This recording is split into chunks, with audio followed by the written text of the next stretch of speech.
Yes, they got Bijan. I literally said all this, and everything that I said has came in the past in these 4 games. One has a Tyler, the other has Bijan. Yes, he's nice because you kept talking about him at Texas, so I believed you. It's like it's nothing I can sit here and be like, oh no, I didn't know he was going to be that. No, Josh told me literally for the entire college season last year and probably started the year before when I think he had like a big game against Oklahoma when you told me about that like 2 years ago. Yep. So I've literally heard you talk about Bijan for 2 years before he got to the Falcons. So yeah, I knew he was gonna be there. So I gave him his credit. I'm like, it's gonna be him and Cordero Patterson, but Patterson ain't did shit the whole time. So it's been Bijan. Patterson, I I'm think. gonna say, is he healthy? Is he He healthy? has zeros across. I looked at him in fantasy because nobody picked him up on my other league that I was in because I was looking for a receiver slash running back, try to get one of those guys, and like a flex guy. And I had gotten him too because he I had thought about zeros it. on all Like he was games. hurt. He's going to turn into that Joker position that they had been talking about all off season. I mean, I think it'd be one of those. He's got to kind of get back into it because he's been out since what? I mean, when I looked Closer at to it, he late was last healthy. season. Yeah, but when I looked at him just yesterday, he was healthy on the fantasy thing. So Yeah. I mean, I think it's just the fact that they didn't really need him because Bijan is doing more than needed because the quarterback ain't worth a damn, like I was telling y'all, and the angst is gonna be the angst. Well, I totally agree with you because Derek Carr hasn't shown anything better since leaving the silver and black. It's the same old Derek Carr. Can't put the ball in the end zone in the red zone. He still got happy feet, still making those dumb passes on third down. So, well, in his defense, the defense is good for the Saints. I'll say that. Getting their ass whooped, bull rushed by linebackers. They're getting exploded on the Saints offensive line. So I can't really fault Derek Carr because the offensive line is trashish. So what do you expect? I mean, their offense he went to one bad situation and went to another. So that's kind of what happened. And he got weapons just like he did in Vegas. Same production. I mean, I wouldn't say that because Devontae is definitely better than everything that's in New Orleans right now. Oh, no. No disrespect. I you know I ain't gonna say never gonna put anybody over Devontae, but the surrounding supporting cast that Derek Carr has was a little bit better than he had in Vegas. You being a Raiders fan, though, let me ask you this question because when I was down with my family, we were watching football and stuff because that's something that you do in Texas. You watch football. Yes. That game against the Steelers. Was it just me? Or did it look like there were plays where Devontae Adams looked like he was checked out and gave no fucks about what was going on during that game? When Jimmy Garoppolo was throwing hospital balls, you tend to want to guard your body in a game, So I would never completely say Devontae Adams will never check himself out of a game because that's just not that. That's not him. He's going to give you 110% each and every time. But if there was a time, it was that time that he got blasted when he went up to go try to catch that ball. And he was probably like, you know what? I'm sick of this shit. I'm done trying to extend my body out and getting hit. I know that was kind of nitpicking. He did have 172 yards and both of Jimmy G's touchdowns. Yeah. But, I mean, he was a fantasy monster that week. But I did see that there were some moments where, like, there was one a quick screen to the outside, like a bubble screen going to the outside. And most of the time, you could just, as a receiver, boom, you grab it in stride and go. Yeah. And I'm looking at Devontae, and he just didn't even. Yeah. And it's not like it was, I have to give everything to go up and get this. It was just above his helmet. But just think about that mental he had when he went up and got that last pass and damn near took his ribs out. That's in his head still. So he ain't gonna go all the way up there and get it and expose his ribs again. That was a business decision that we would call that in sports. After 13 receptions, 172 yards, and 2 touchdowns, to still see Devontae Adams was still frustrated and pissed off after that kind of performance. If you've seen any of his interviews, that man is not about stats. That's what he will always, because everybody asks him, so how does it feel that you did this? He's like, that was great and all, but did we get the W? Devontae wants to win, and he came from a winning organization. He don't know how this feels right now. It's like he's starting over from his rookie seat, like he's with a rookie, and he's not. Like I said this on our show before, the Mizzle and Dub show. McDaniels cannot coach himself out of a porta potty. And you clearly saw that in LA last week. Josh Jacobs was killing it.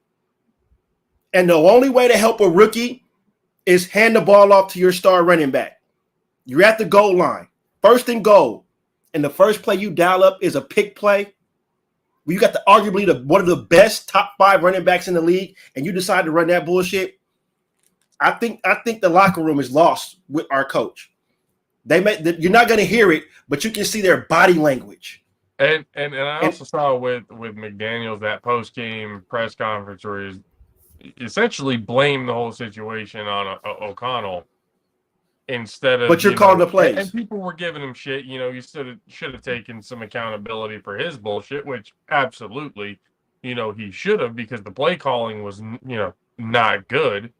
But O'Connell, with what he had, 238 yards, 1 pick. It's not a terrible game. It's definitely a below average game, but it's with what you have. It's not horrible, and you only lost by a touchdown. Yeah. That the defense shut them out in the second half. Remember, the score was 24-7 going into half. The ending score was 24-17. So the defense stepped up. Yep. So I do blame O'Connell a little bit, but I'm not going to throw him under the bus. He's a rookie. I mean, he learned what he did in preseason was against 4th stringers, nobody that was going to make a roster. So I'm kind of glad he got that exposure. So now I'm pissed that Jimmy Garoppolo is back from Monday Night Football. I'll rail with the rookie. One more week. Especially, right? Yes.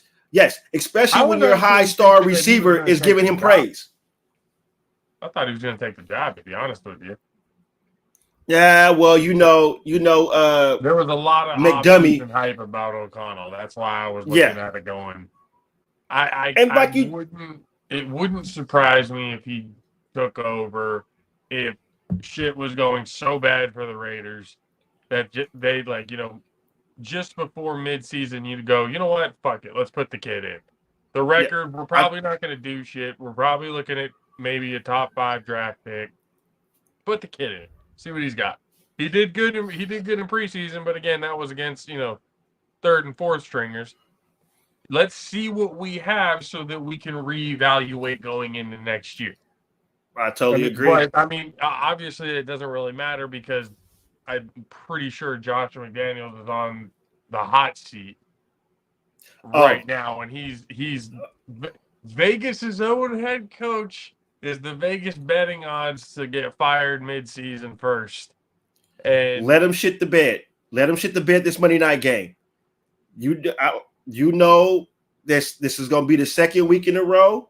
Well, not the 2nd week in a row because we embarrassed ourselves on Sunday Night Football. That was just not a good display of football. Let this team come out there because the Raiders are supposed to thrive on Monday Night Football. That's where we play our best football under the lights. What's up, Dad? Let's just. Hey, here we go. Mr. Double himself in the house. Oh, there's got the feedback. Yeah, let's get that echo out of here, man. If I mute him, does that help? Yep, it does. Okay. For a little bit. So let them shit the bed on Monday Night Football. I believe that will be Josh McDaniels. This will be his what you call that? His showing. What can he do if this really week 5? This is the same shit we saw last year. I need a different display of football. I mean, I know I'm tired of going through coaches, but me per se, if I was the owner, I would have rocked the rest of the season. But you saw what happened in LA with those fans yelling at Mark Davis. Now that put a lot of pressure on him, even though he responded back. But they go out there and shit the bed one more time, and the defense plays good. We got an offensive-minded coach, and we're one of the 3 teams to not score over 20 points this 4 weeks. We said it before, and we'll say it again. Head coaching ain't for everybody. It's okay to stay. It's okay to keep your ass in an OC or DC job your whole career. It's all right. No shame in that. Still making a shit ton more money than the average human being. North Turner figured that out very fast.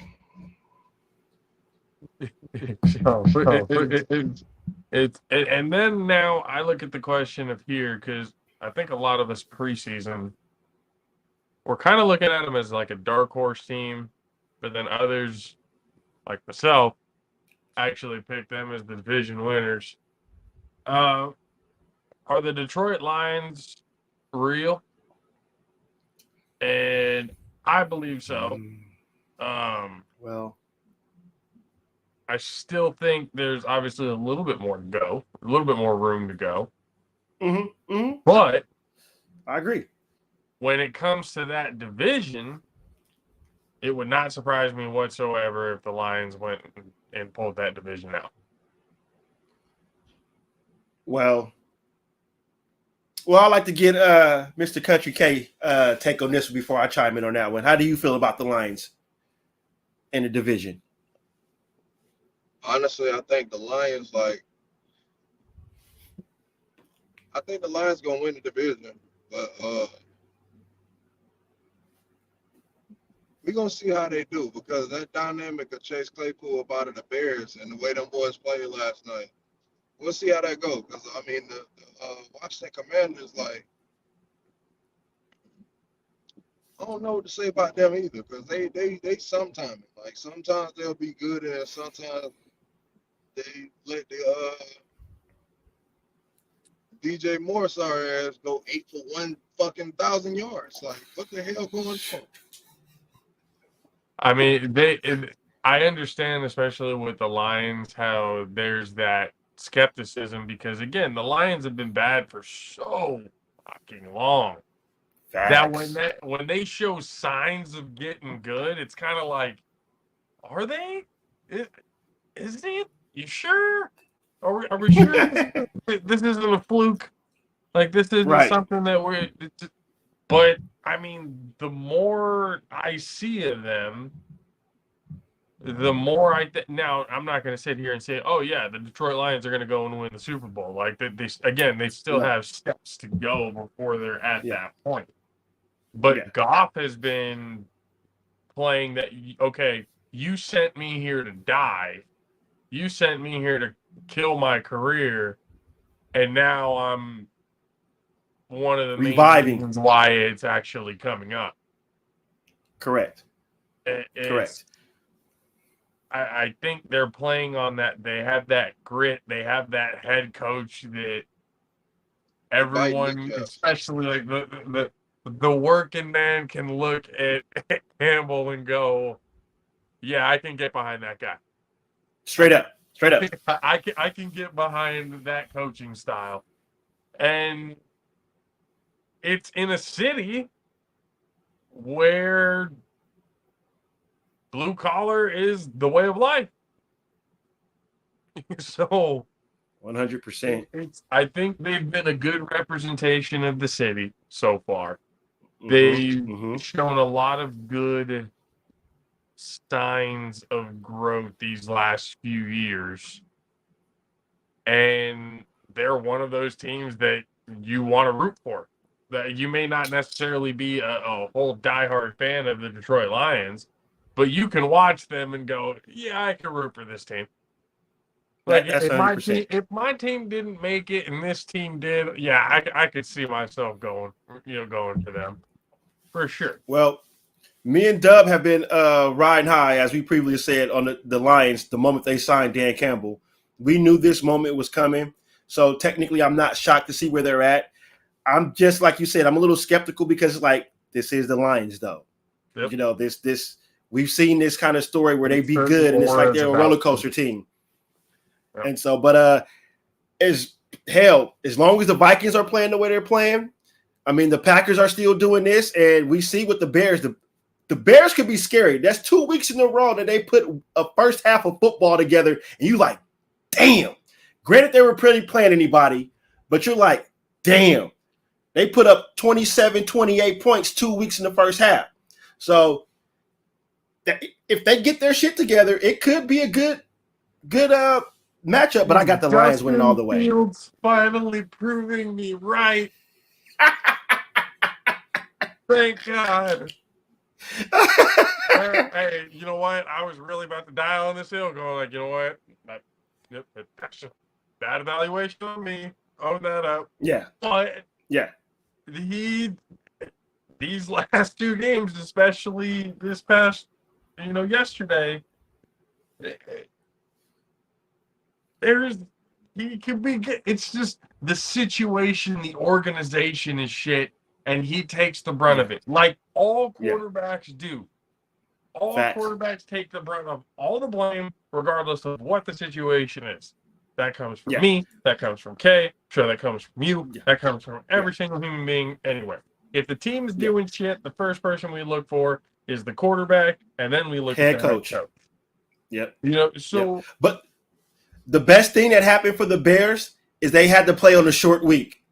They had to swallow up that bullshit they played Sunday, and then they figured it out like, okay, let's figure out this recipe. So that was kind of a blessing in disguise because I believe if they had to wait a whole week, it'd have probably been the same outcome because they had to eat that a little longer. So for that short week that happened for them to play on Thursday night, that kind of worked out for them. And that's just my opinion on that part. Yeah, I think so. I think so too. But it's now Justin Fields might actually make a case for himself now for the Bears to really kind of see, because now, I mean, they're so fighting with the Broncos for that number 1, pick. But don't worry, my Raiders will be right there with them pretty soon. If we continue to keep playing like we're playing, we'll be fighting for that as well. So don't. We'll be right there. Here you go. Well, I'm gonna be the most honest Raider fan that you're ever gonna meet. Oh, I know this. You can look at this. Look at this schedule. Everybody was like, "Oh, you should have beat the Chargers because there was no Bosa." But hello, there's still Khalil Mack on the other side. There was no Derwin James. There was that game should have been for the Raiders to take. Okay, they should have beat the Steelers because the Steelers didn't have majority of their players out there. Kenny Pickett never had a multi-touchdown game until he saw the silver and black. Jordan Love will have a Brett Favre game. Watch. Just watch. Aaron Jones is back. I think they got that. What's the wide receiver name? The Mr. Christian. Mr. Watson. Bruh. That man gonna have a Jordy Nelson type night. And then now, I'm just going to get it out of the way now so Kay can kind of get that. Look, 49ers are 4-0. I'm not going to start beating the horn or anything now because, again, those first 4 teams are teams that they should have beat. Had they lost, it would have been worse for wear. Now, well, they barely beat the Cardinals if you want to be technical. They let the Cardinals hang around. Still dropping 30 points a game and everything else. Yeah. You got the best offensive weapon in football. I don't want to hear it. You got the best offensive weapon in football. What? I understand that, but that's what I'm saying. It's at a point in time where they're cruising the first 4 games because, again, those are games that they should have won. Correct. But now they're playing a Cowboys team who everybody is saying is the similarities, and the defenses are about the same, and the offenses are about the same. No. I'm telling you what they're saying. I'm just letting you know. They must have been watching football because the Niners have the more dominant defense. Well, it helps when you're only giving up 14.5 points per game, as the Niners are doing. And you're about to turn Randy Gregory into a star. You're about to They turn fucked up Randy and gave Gregory us into a star. They fucked up and gave us the Sunday night game, and we don't lose primetime games at home. That you give us the Sunday night game or a Monday night game, you can look down the history. I'll wait for everybody to go ahead and look it up. We don't lose on primetime. You ain't got games it. at home. I ain't got to look it up. I know. I've been watching football and know that. So yeah, that's a fact. Again, they're giving us all these, and again, the Cowboys these last 4 years, really, have had all the optimism in the world, but then when they play the 49ers, they just don't know how to play football anymore. They come up with the dumbest plays that have ever been seen 2 years back to back. Ezekiel Elliott being one of them. Yeah. So it's they just completely forget how to play football against the 49ers. So it's like I don't really have too much of a worry about this game, but I do know one thing. If any, 49er fan out there thinks that this is going to be a shoe-in game that we're just going to walk all over them, if it ends up going the other way, I don't want to hear no crying and no excuses for nothing. I don't want to hear anything because you overlooked them. Don't overlook any of these. But you beat the teams you should beat. You don't overlook the teams that could actually ruin your season. As the old cliche goes, you want to beat the teams you're supposed to beat and break even against the good teams. And normally that makes for a good season. Normally, as the old cliche goes. I've been saying all week, and even though Mizzle has given me shit for saying it, but I've said all week long that I'm expecting a low-scoring game between these two. I'm expecting somewhere between 17-14, 20-14, that type of score. Just because, JP, you're a historian of the team that we root for. Now, you want to talk about all the great offenses the Niners have had in their history. And we're talking about from Tittle to Brody to Young to Montana to Garcia, etc. This is the first time in their history, through the first 4 games, they have averaged or have scored 30-plus in the first 4 games of the season. And you mean to tell me, in the 77-year history, and that includes the genius himself, Bill Walsh, the architect of the West Coast offense, and he couldn't score 30 in his first 4 games? That's saying something. I agree, yes, it's impressive. But going back and looking the style of eras and how things were done, we can always play that game like, oh, if Walsh was coaching in his prime and everything in this era now, how would he fare? Or how would Montana do in this, type of, because it was predominantly run leagues back then.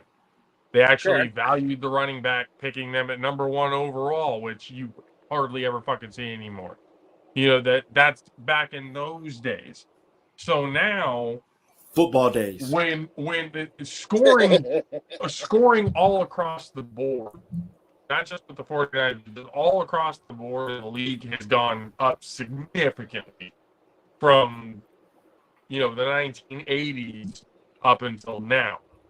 So kind of like, it's the first time in that long.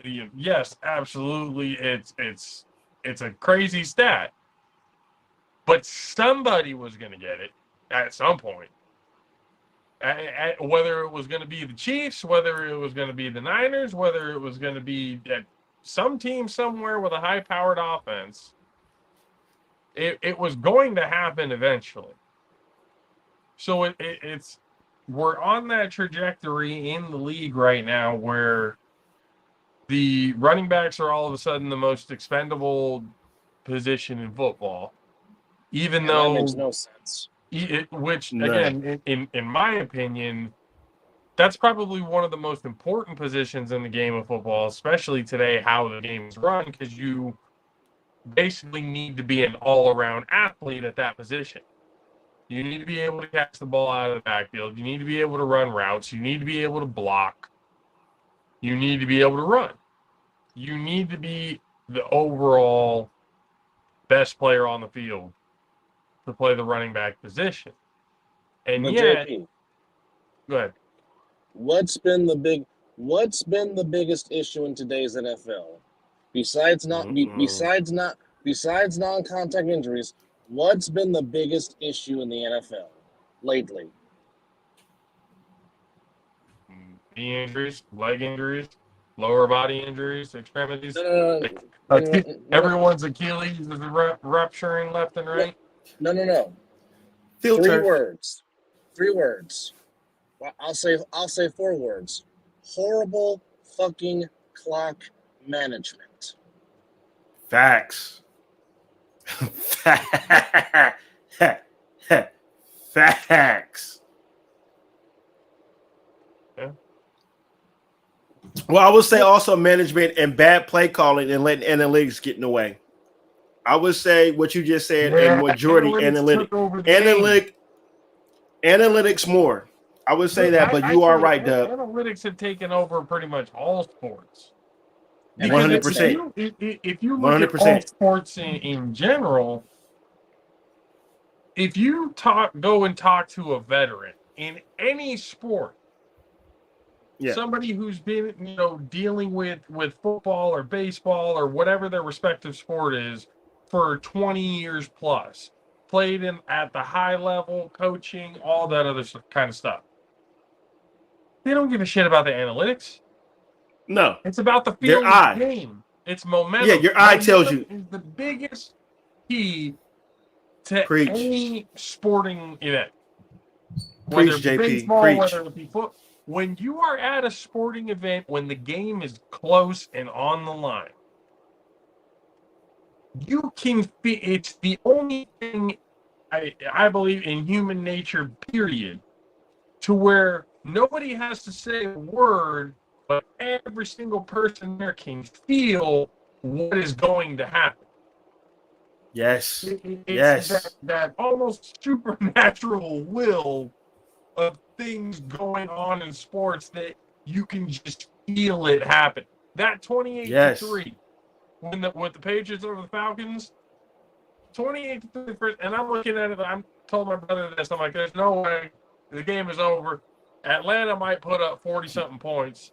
This is going to look, this is going to be Tom Brady's worst. And honestly, it was after that I was like, we can end the GOAT debate here. It's done now. Montana never got blown the fuck out like this. Like, this is about to get absolutely discounted. And then touchdown number 1. Yep. That's still. And then you start looking at the play calling of what the Falcons were doing. It wasn't so much, the Patriots were playing good defense, but the Atlanta Falcons play calling, Shanahan, was not helping the situation at all. Because what did he go against? What was working in that Super Bowl that he always goes away from? Running the Devontae Freeman and Tevin Coleman. There it is. Went away from the running game. Coleman and Devontae Freeman, who at that time were probably the most explosive duo in the entire league. Cooking. I think they were probably the main reasons why. And yes, Julio Jones is one of the all-time, honestly, one of the all-time greats. But without Devontae Freeman and Tevin Coleman, Matt Ryan does not get that MVP. It just doesn't happen. Facts. Those two were stupid in what they were basically the two prototypical running backs that became the catalyst of what now every team is looking at. You're looking at the two-headed running back system where both of these guys can do it all.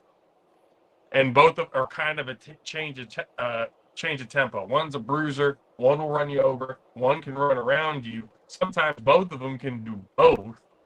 It became that catalyst for that type of system. Yeah. So when you saw how the play calling was going around, I'm watching the game going, especially after the second touchdown, going, oh, shit. This can't happen. He looked at me and he's like, what? I'm like, he's about to fucking pull this off right now. What do you mean? He's like, what do you mean? No, dude, look what Atlanta is doing. They're not doing nothing right now in the second they're half. up 28-3, and they're still trying to air raid the shit. They're not. They have the two best running backs in the league. Again, what were they averaging? Over 4 yards a carry. Yeah, that stat again that came back to haunt Kyle Shanahan. The average yards per carry stat. Mm-hmm. As soon as I kept seeing that, I'm like, yeah, he's about to come back. This is going to be that whole fucking storybook thing. And now there's no argument I can make ever for this anymore, because it's like, well, shit. Yeah, Joe Montana had to do some comebacks, but he never had to do something like this. He was never like no. 28-3. He never got to that point. Fuck no. No. Yeah, he never allowed it to get to that point. But nonetheless, he doesn't have that feat. It's just something that the argument was just going to be that there's no point in doing it anymore. And then it's now at a point where that's all getting taken out of the game. Momentum gets absolutely crushed and killed by stupid analytical plays all the fucking time. And you see it from the announcers, especially the ones who have played the game. The announcers going, what are you doing? Why would you call that play? You were just doing this. Everything was working here, and you went and did that. Why? Because the analytics Joe Staley. say, in this situation, if you call this play, it's going to work. No, do what feels right in the game. That's what's been completely taken out of it, and that's what's, I think the most frustrating part, especially as a 49er fan, and I know, Dub probably feels the same way. Kyle Shanahan, I think, indulges too much in the genius talk. People, call it like, he's an offensive, him and McVay and all their offensive geniuses, then this, that. And he feeds so much into that he does things out of the, I've talked about it before. He tries to get too cute with certain decisions. He wants to stay ahead of the game, the innovator, that innovative mind. He wants to stay ahead of that game instead of, there's a time and place for everything. There are certain times where it's okay to be a little conservative in your decision making. But then there's other times where you can, this is going to be what changes the game. This is what's going to be perfect for us. When you want to tweak things and stuff, like how they've based that wide receiver motion to the outside that they're doing out in Miami now, that Tyreek Hill is putting up ungodly numbers, where he's going to put up, where Country K called it at the beginning of the season. If it's going to happen, it's going to be Tyreek Hill, and it's going to be this year. Well, guess who's on pace to do that right now? Tyreek Hill this year, and partly to do with those certain type of motions, those little things that kind of change the outcomes of everything.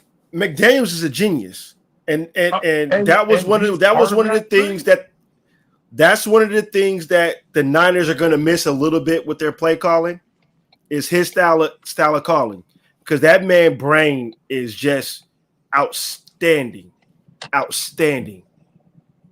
I think he learned.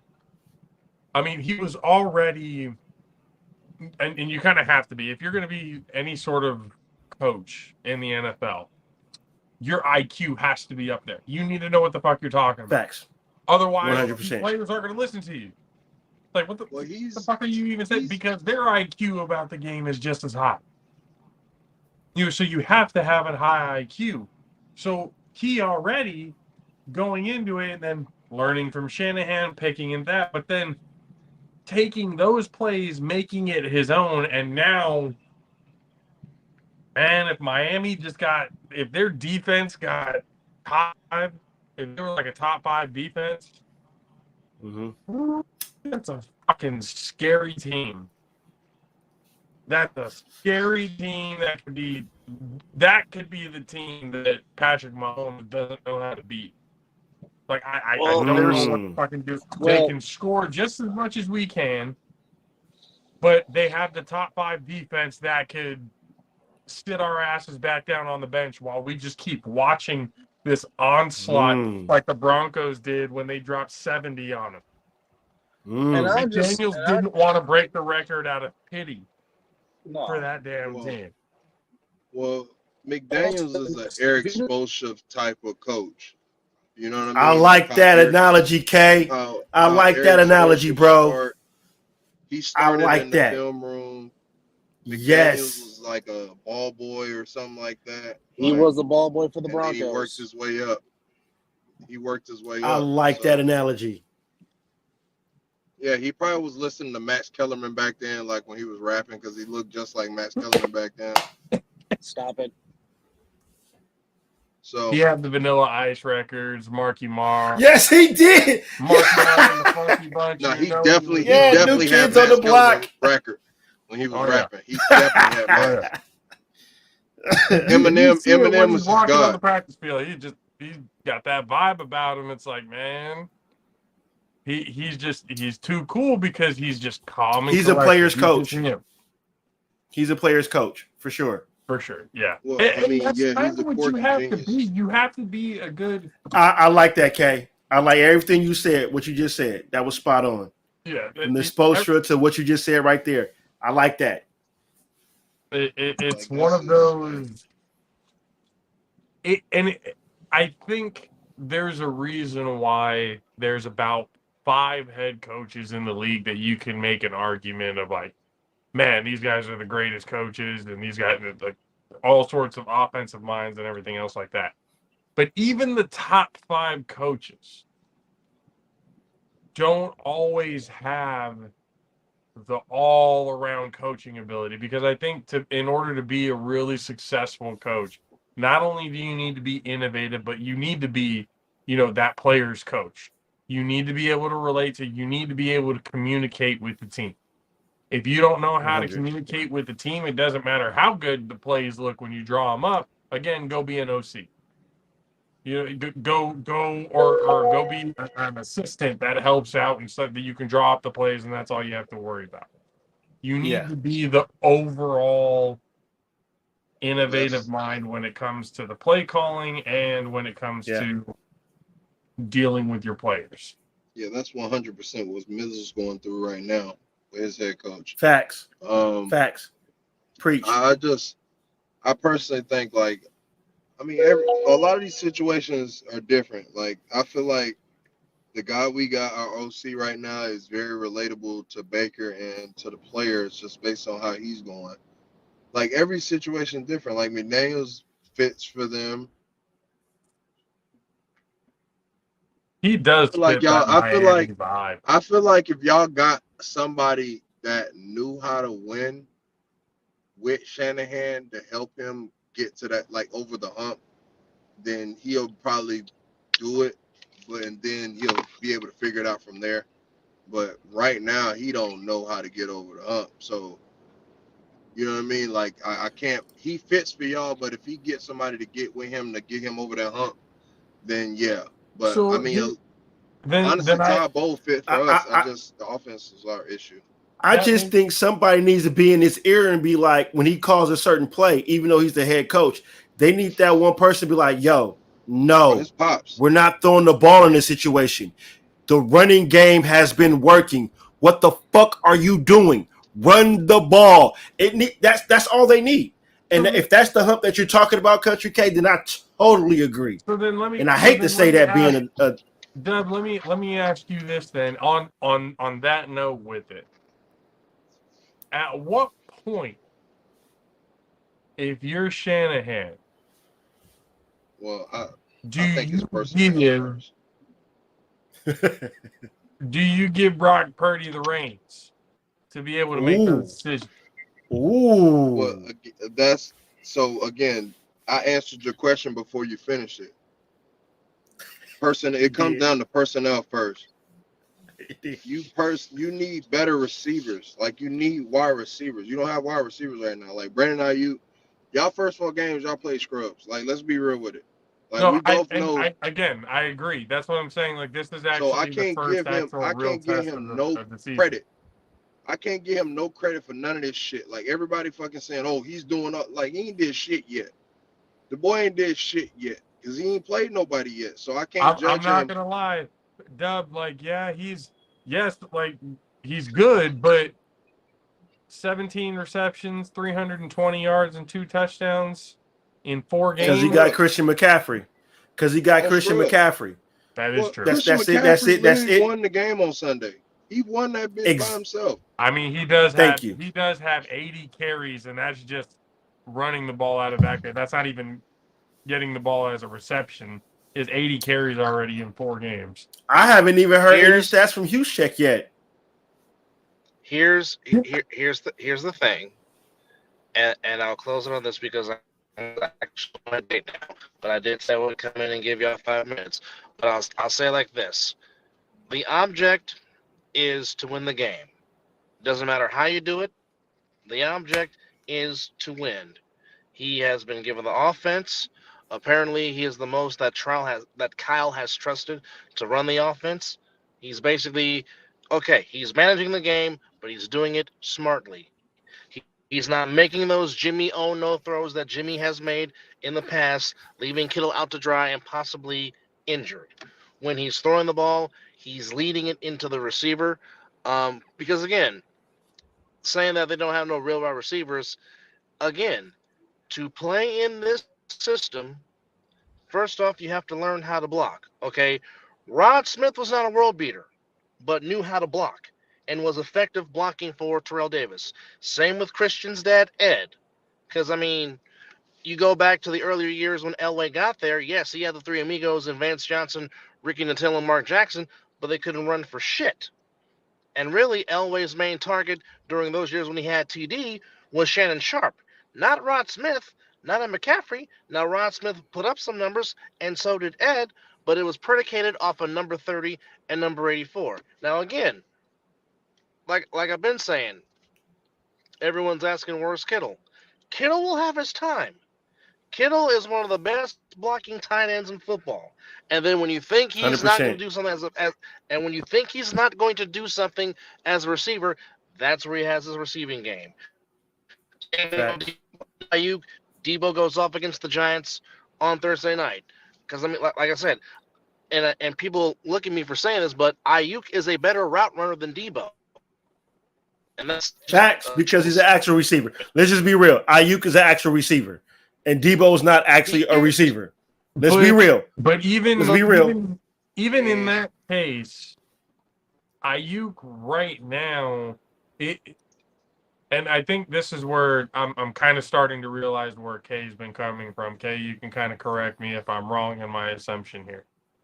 The reason why he's saying that they're not like the true number ones, it's like the true receiver aspect of it is because You guys don't have a Devontae Adams. That's basically what he's saying. You guys don't have a Devontae Adams. Right. No. We don't have that. Well, this particular offense, you don't need one.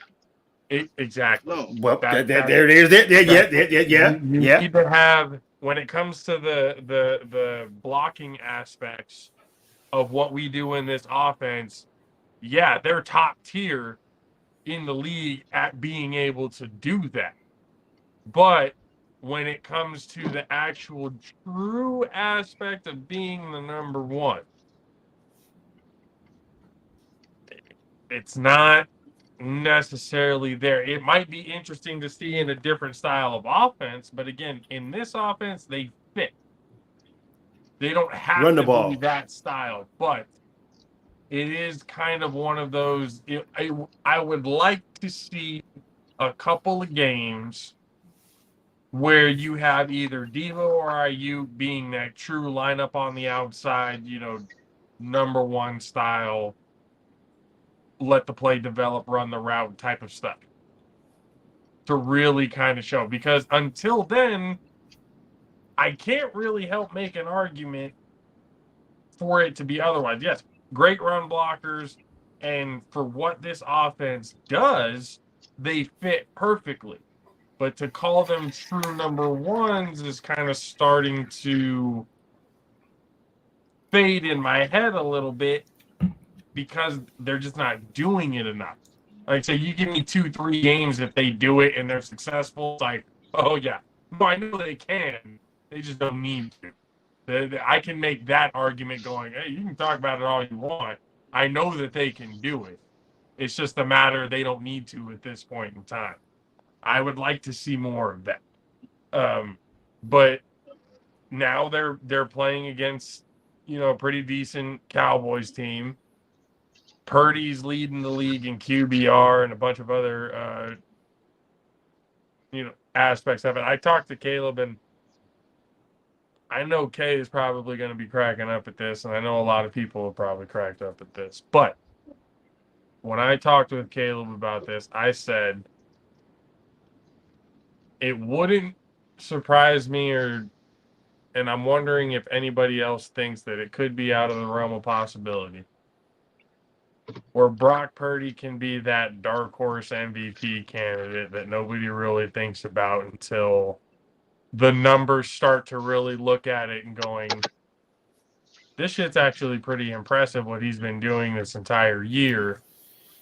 They said, oh, his play has been disguised by the defense and all this other kind of stuff. But when you, again, like I was saying, making the smart decisions, making the right decisions when they need to happen, putting the ball where it needs to be, making smart decisions will help your stats in turn. Trust me, that's how it works. When you do the right thing, your stats start to reflect.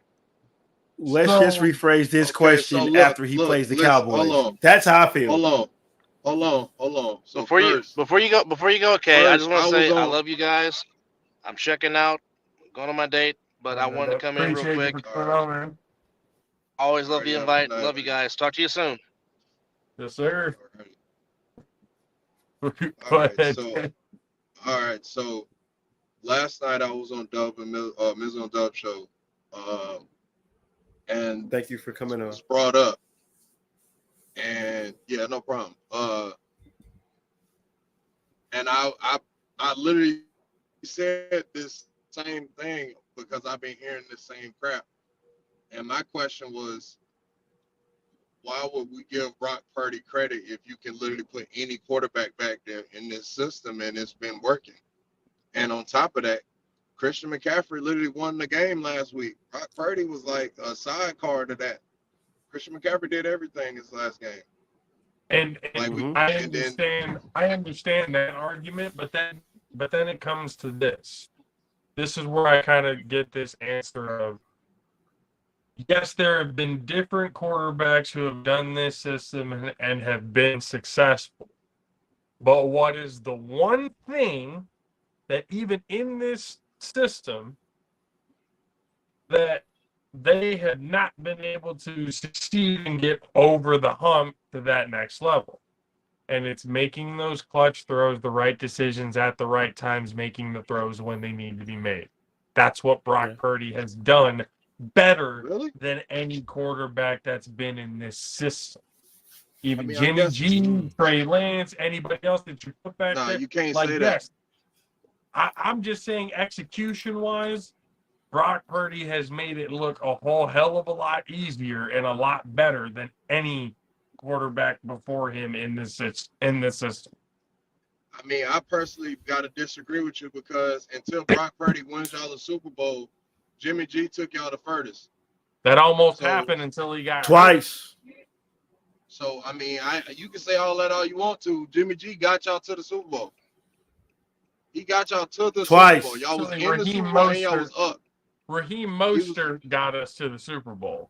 Yeah, the game before. But Jimmy G, I can't argue that one. I feel you. Jimmy G could have been like Jameis Winston. He could have threw 8 interceptions, but he didn't. He threw 8 passes. Kyle Shanahan heard all the hype saying, "Oh, Jimmy G didn't have to do this." Before that. And hearing what I was saying, going, see again, they don't need Jimmy. They always win in spite of him, not because of him. Yeah, I get that Kyle argument. Shanahan but again, the game want before to do that, in the Super Bowl. He wanted to the make game Jimmy before that, look Jimmy like the didn't guy throw and 8 get him the passes. Super Bowl MVP to be like, "Oh, I told you so," and look what happened. Again, you can go on that same rant. I hear you, but at the same time, the game before the Raheem Mostert big game, Jimmy didn't throw 8 passes that game. That was a playoff game as well. Like Jimmy could have literally threw y'all off the Yeah, but rails at any point. At any we, point, y'all could have not been in the Super Bowl. At any point, if Jimmy was that bad, he could have literally threw y'all off the rails at any moment. and You he see what I'm kind of saying? did with some of the interceptions and stuff like that he would throw. Y'all And still made it to the that's Super why I Bowl and was was up telling 10. people, like, oh yeah, he's getting clutch, like, oh, they're coming from behind. Well, why were we coming from behind? Oh yeah, y'all forgot about the 2 interceptions that he threw, huh? Like you forgot No, about I the don't forget fumbles it. and you forgot about the Nope. fumbles and the turnovers, huh? You forgot about all of Nope. that. That's the reason why they had to come back to begin with. Thank God we have a good enough defense to be able to keep us in the ball games to be able to do that. I mean, also according to you, what was the boy named McGlinchey? He was sorry as shit. That was an old lineman. You said you had a big ass gaping hole on the right side of your old line. We So still do. I mean, you gotta understand your quarterback. If he pressured and he get hurt all the time, he gonna want to get hit. That's a part of that shit too. He don't want to get hit. If he get hurt all the time, you think he want to get hit and get hurt and he out again? That shit fucks with people's confidence and be able to fucking perform.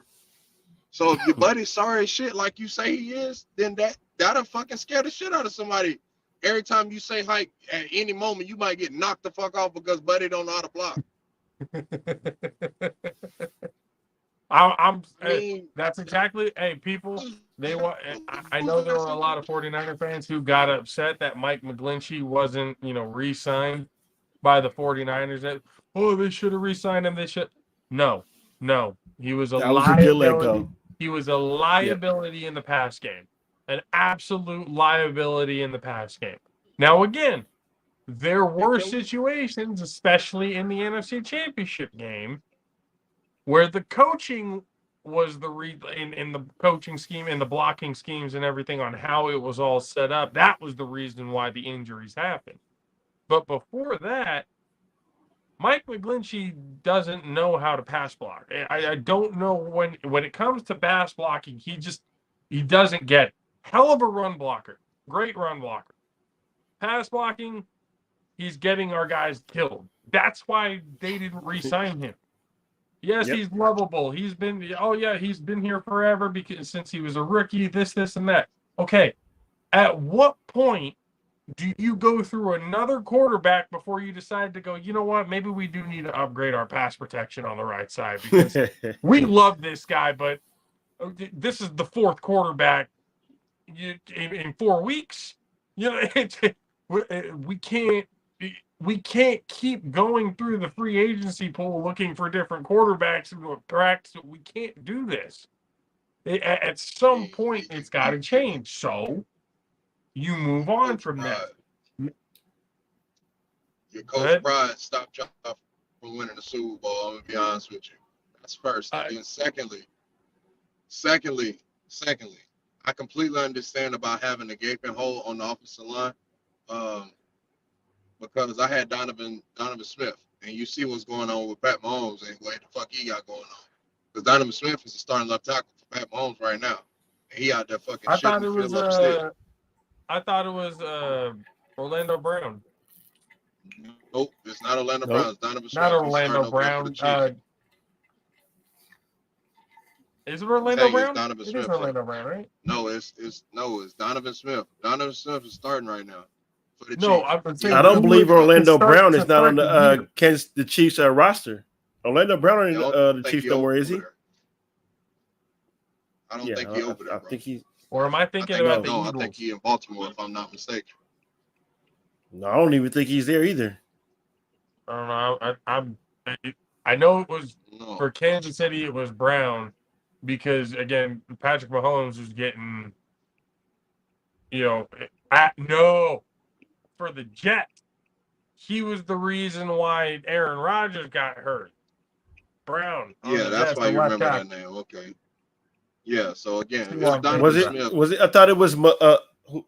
I don't think Orlando Brown plays for the Jets either. No, it was Brown because Josh was I don't think it's Orlando Brown. He did a whole thing. But it is a Brown. Yeah, it is a Brown. Last name Brown. Let me see if I can find it. Well, all I'm saying is, I completely.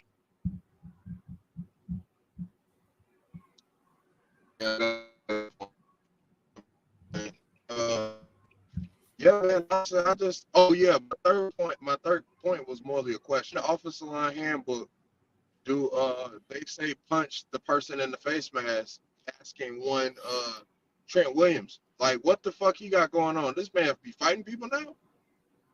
That's what he want to do. That's a I part don't. of the being number To one be tackle completely in the league. honest, that's nothing new with Brown or with Brown. Trent That is Williams. true. Sorry, with Trent Saying, Williams. like, I looked at Brown right here. It's Dwayne Brown, the left tackle. okay. Yes. Okay. Yes. He used to That play for yes. the Chiefs. Now he plays for the Yes. Jets. Yeah. Okay, there you go. I don't know Yeah, why nah, I was Donovan thinking Smith, Orlando so, Brown, but it's Dwayne Brown. Yeah, no, I'm telling you, Donovan Smith is a starting left tackle for the Chiefs, and I was so happy when he got the fuck up out of there. I'm not gonna lie to you. So happy to see him go. Please leave. Please leave. He led the league last year in penalties. This motherfucker, we had Brady. Yeah, for Like, he Trent led. Williams, Trent Williams has always been that type of offensive lineman. Since back when he was with Washington and everything. That shit's been nothing new. He's on that fight when he punched Richard Sherman in the face. He told him, walked up and said, "I'm gonna punch you in the face. Do it." Bang. Punched him in the face. Yep. Helmet on and everything. Which, by the way, I don't know if y'all realize this, but y'all look real stupid punching each other in the face mask. Like, what do you think that is going to accomplish by punching each other in the helmet? So you talking about Deion Sanders and Andre Rison? With anybody. Anybody. You're punching the face mask for what? What do you think that's going to do other than fucking up your knuckles? Yeah. Yeah.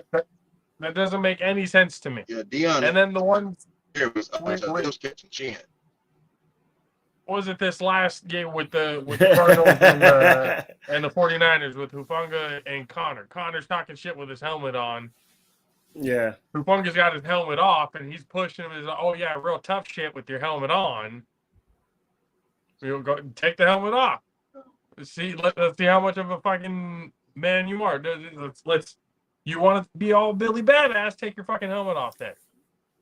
Like, but no, we're going to talk, but I'm going to stand behind this guy. It's either standing behind a keyboard or with the goddamn face mask. It's something protecting the idiots from themselves putting their foot in their mouth. It just doesn't make any sense to me. If you're going to have your helmet on, shut the hell up. Speaking as a person that's been in a fight in the game, I'm gonna be honest. The last one I got in, it was a game before the last game of the season. The damn old lineman punched me in my face mask, and I just kind of fucking lost it. Took my helmet off, and was like, "Come the fuck on."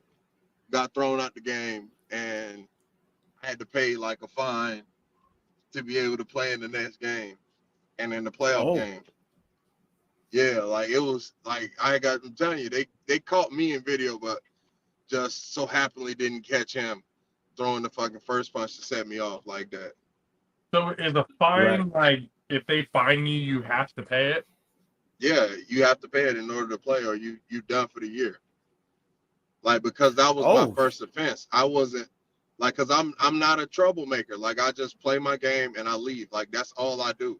Like, I might talk if I, played against you for years, or like I know you from from wherever. Like, I may give you some kind of communication, but me, like how I play semi-pro, like, bro, I come to the games, like for the game, I do my stretches, whatever, like how we got to be there at recorded time. If I don't have to work, I'll be on time. Play the game and I leave. Like, that's it. Like, I'll be out. I'm telling you, like, I really don't be fraternizing. I don't be there trying to fight. I don't get none of those politics stuff. I don't really give a shit that much. Like, I just play. And I play to win, and I play to whoop whoever's How in front much of is me the ass. fine? Well, that year, that was 2018 when I got in that situation. So it was $75. Oh, 70. Oh, okay. But like I said, it was my first offense. I thought it was Okay. like, oh, if they're gonna fine you like 1,000, 2,000, all right, I guess I'm done for the year, Hell, y'all. fuck no. But in the confines of we're playing, like based on some teams' registration, it could vary between $200 to $300. You get what I'm saying? Or $350 on some teams because some teams Okay, got that like 3 jerseys. You know what I'm depending saying? on the Like scenario, then yeah, I can understand for that. right. So just compare them based on $75, and if I paid like $200, you know what I mean? Like that's a good portion of what I actually pay to play.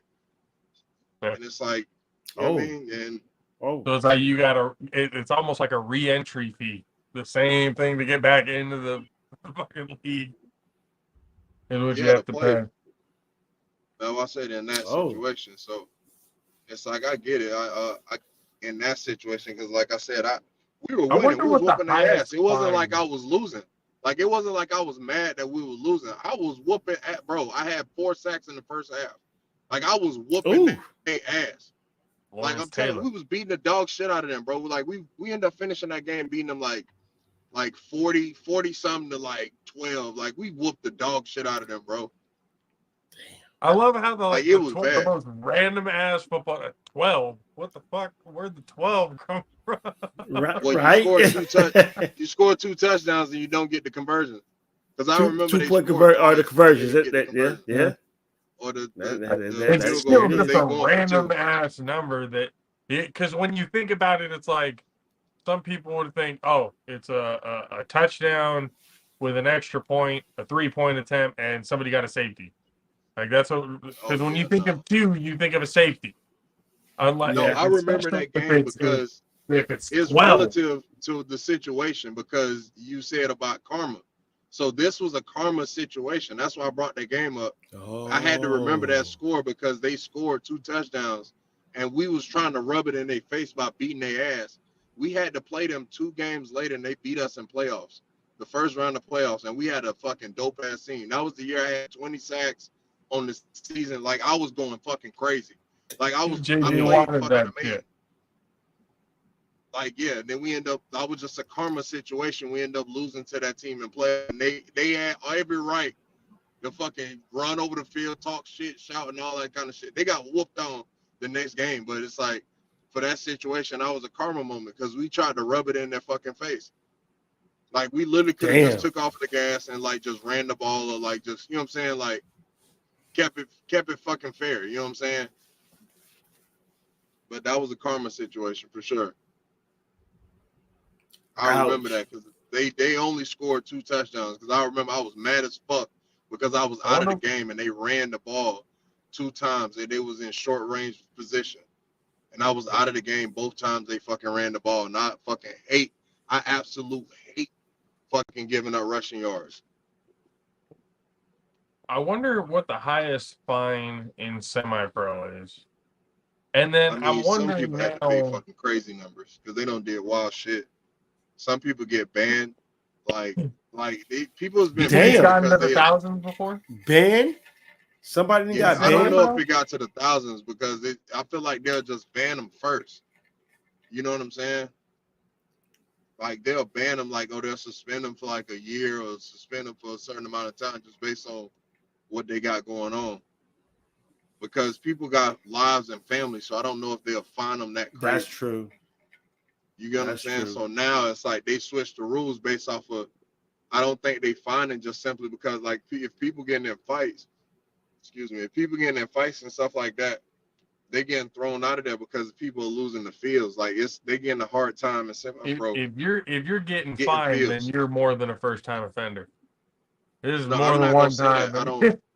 I really don't. I Or really don't something. think they're finding nobody in the league I'm in. I don't think they're finding nobody because they having a hard time getting fields. So if they're finding out they're fighting at these games, like these schools are taking Lose the those field fields. away. Yeah, So Yeah. like yeah, like we had to all that. fight to get to keep our field because the team imploded that we were playing against. They like imploded and fought each other, and we weren't even involved in that shit. Oh, So then damn.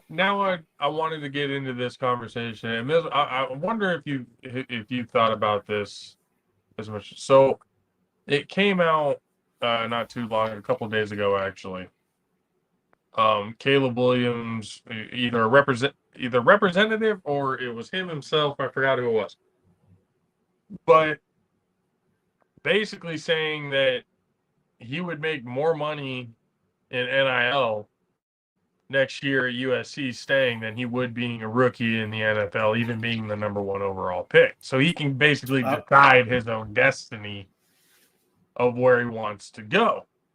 It's just either way, regardless when you come out, whether it's this year or next year, you're still going to be in a shitty situation because the number 1 overall team is usually the worst team in the NFL.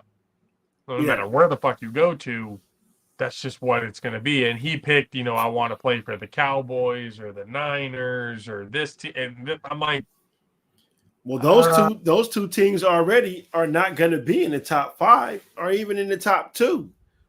And they already have their quarterbacks. No, but one the of them, Cowboys Brock don't. Purdy is the starting quarterback, and yet he still has a roommate, and he's making $90,000 this year. Right. He's We're not not even talking the about Brock Purdy. Brock Purdy's kind of set right now because he's so cheap for the Niners and he does so well with Shanahan, so he's set. But the Cowboys, he gonna get paid though. The Cowboys, on the other hand, it's kind of turmoil in the fucking mix. Because if Dak can't win big games, like say Dak lose this game against y'all and he lose big, like he can't do shit against y'all, right? Like say the Niners just absolutely smother this motherfucker and he can't do shit. It's gonna be questions like, what in the actual fuck can we do with you if you can't do shit against the good teams? You can only beat bad teams. And then even then, you only putting up 14 points and our defense got to score fucking 28. Like, what the fuck? Ooh, what that's are you a good fact. for? That's a good statement right there. Like, what is you good for, dude? Like, we gotta get rid of you. Like, you know what I'm saying? So they'll make an effort Didn't they to try just to get pay rid of him that. this offseason? Oh, he got paid. I don't think it was this offseason. Oh, he got it paid. was like a year. It was maybe a year or two ago. That sounds about right. On 4 or 5 year extension. No, I think what you think is they altered his contract. If they did something to his contract, they might have altered the contract and gave him more money on the back end. But he already got paid. I think, like Country K said, about a year or two ago. Okay. But if they modified his contract, they probably fucking because he didn't play up to the standard, and they probably they wanted some money back. Excuse me.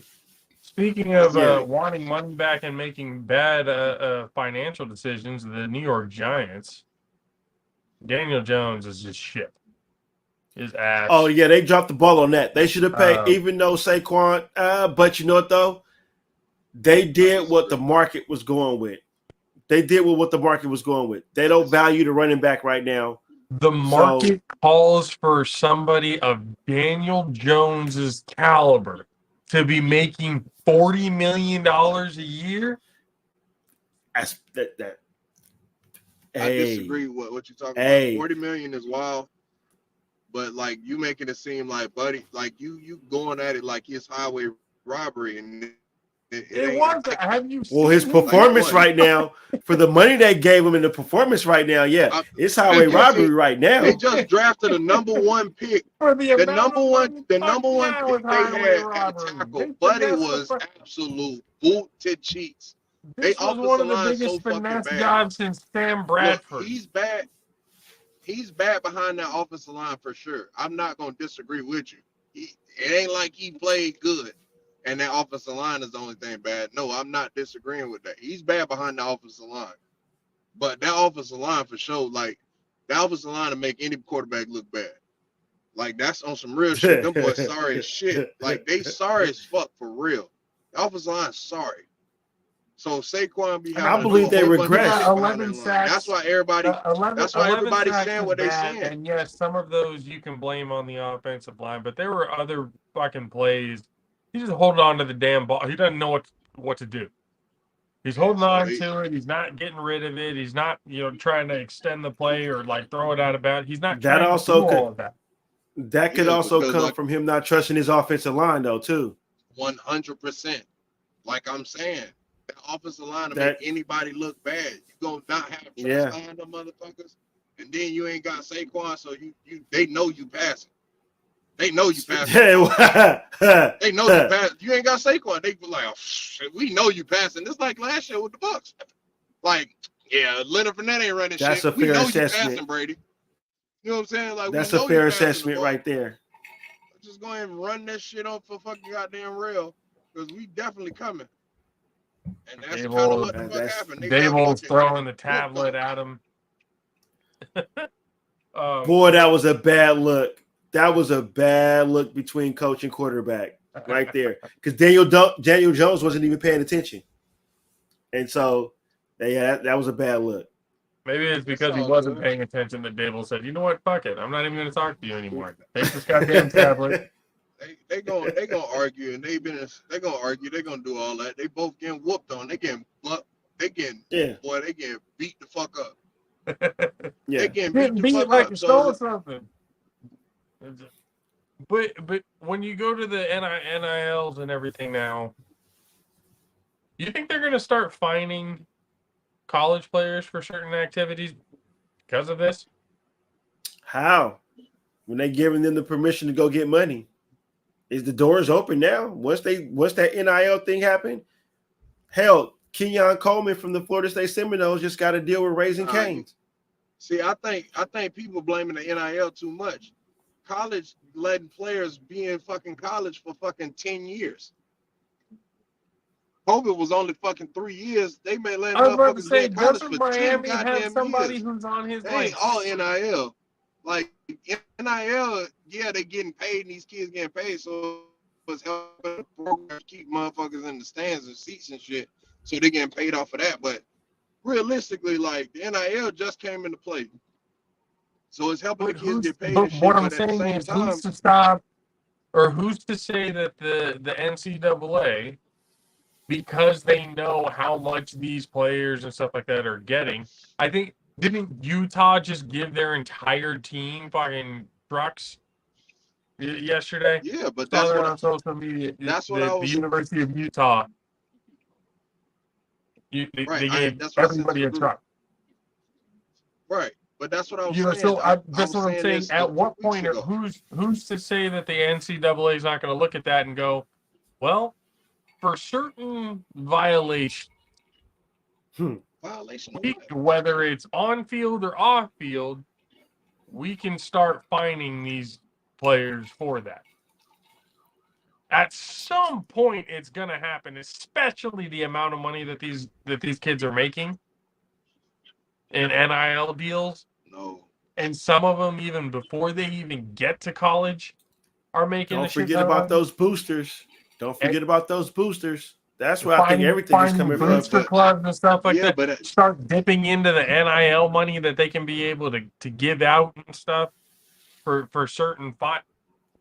I'm just saying, at some point, with them making this amount of money, if it's so lucrative to the point where Caleb Williams would rather stay another year at USC than be the number one overall pick in the NFL, that tells you the amount of money that they're making. So that's what I'm saying. At some point, for certain violations, I saw it this past weekend, they got up and stomped a kid's head during the game. I forgot who that, either Louisiana Tech or whatever, got above them and just straight up basically curb stomped dude. Suspended him indefinitely and everything else like that. I was like, that should, in the NFL, that would be not just a suspension, but like $100 million fine, a full game check and a half, and like they might garnish your wages for a little bit. That's not true. That's not true. At what Kareem point? Hunt is playing in the NFL right now. He kicked a female in the head in Vegas. So They signed him and suspended him, and then now he's back in the league. Yeah, but again, you make it seem like point do you would have been think crazy college with is the going to players. start So going that route? To answer your first statement, as far as the college stuff, like no, for the simple fact of, just like I said a few weeks ago, these schools and institutions have to become business oriented. They were business oriented for themselves, but now they have to be business oriented to be able to get these kids.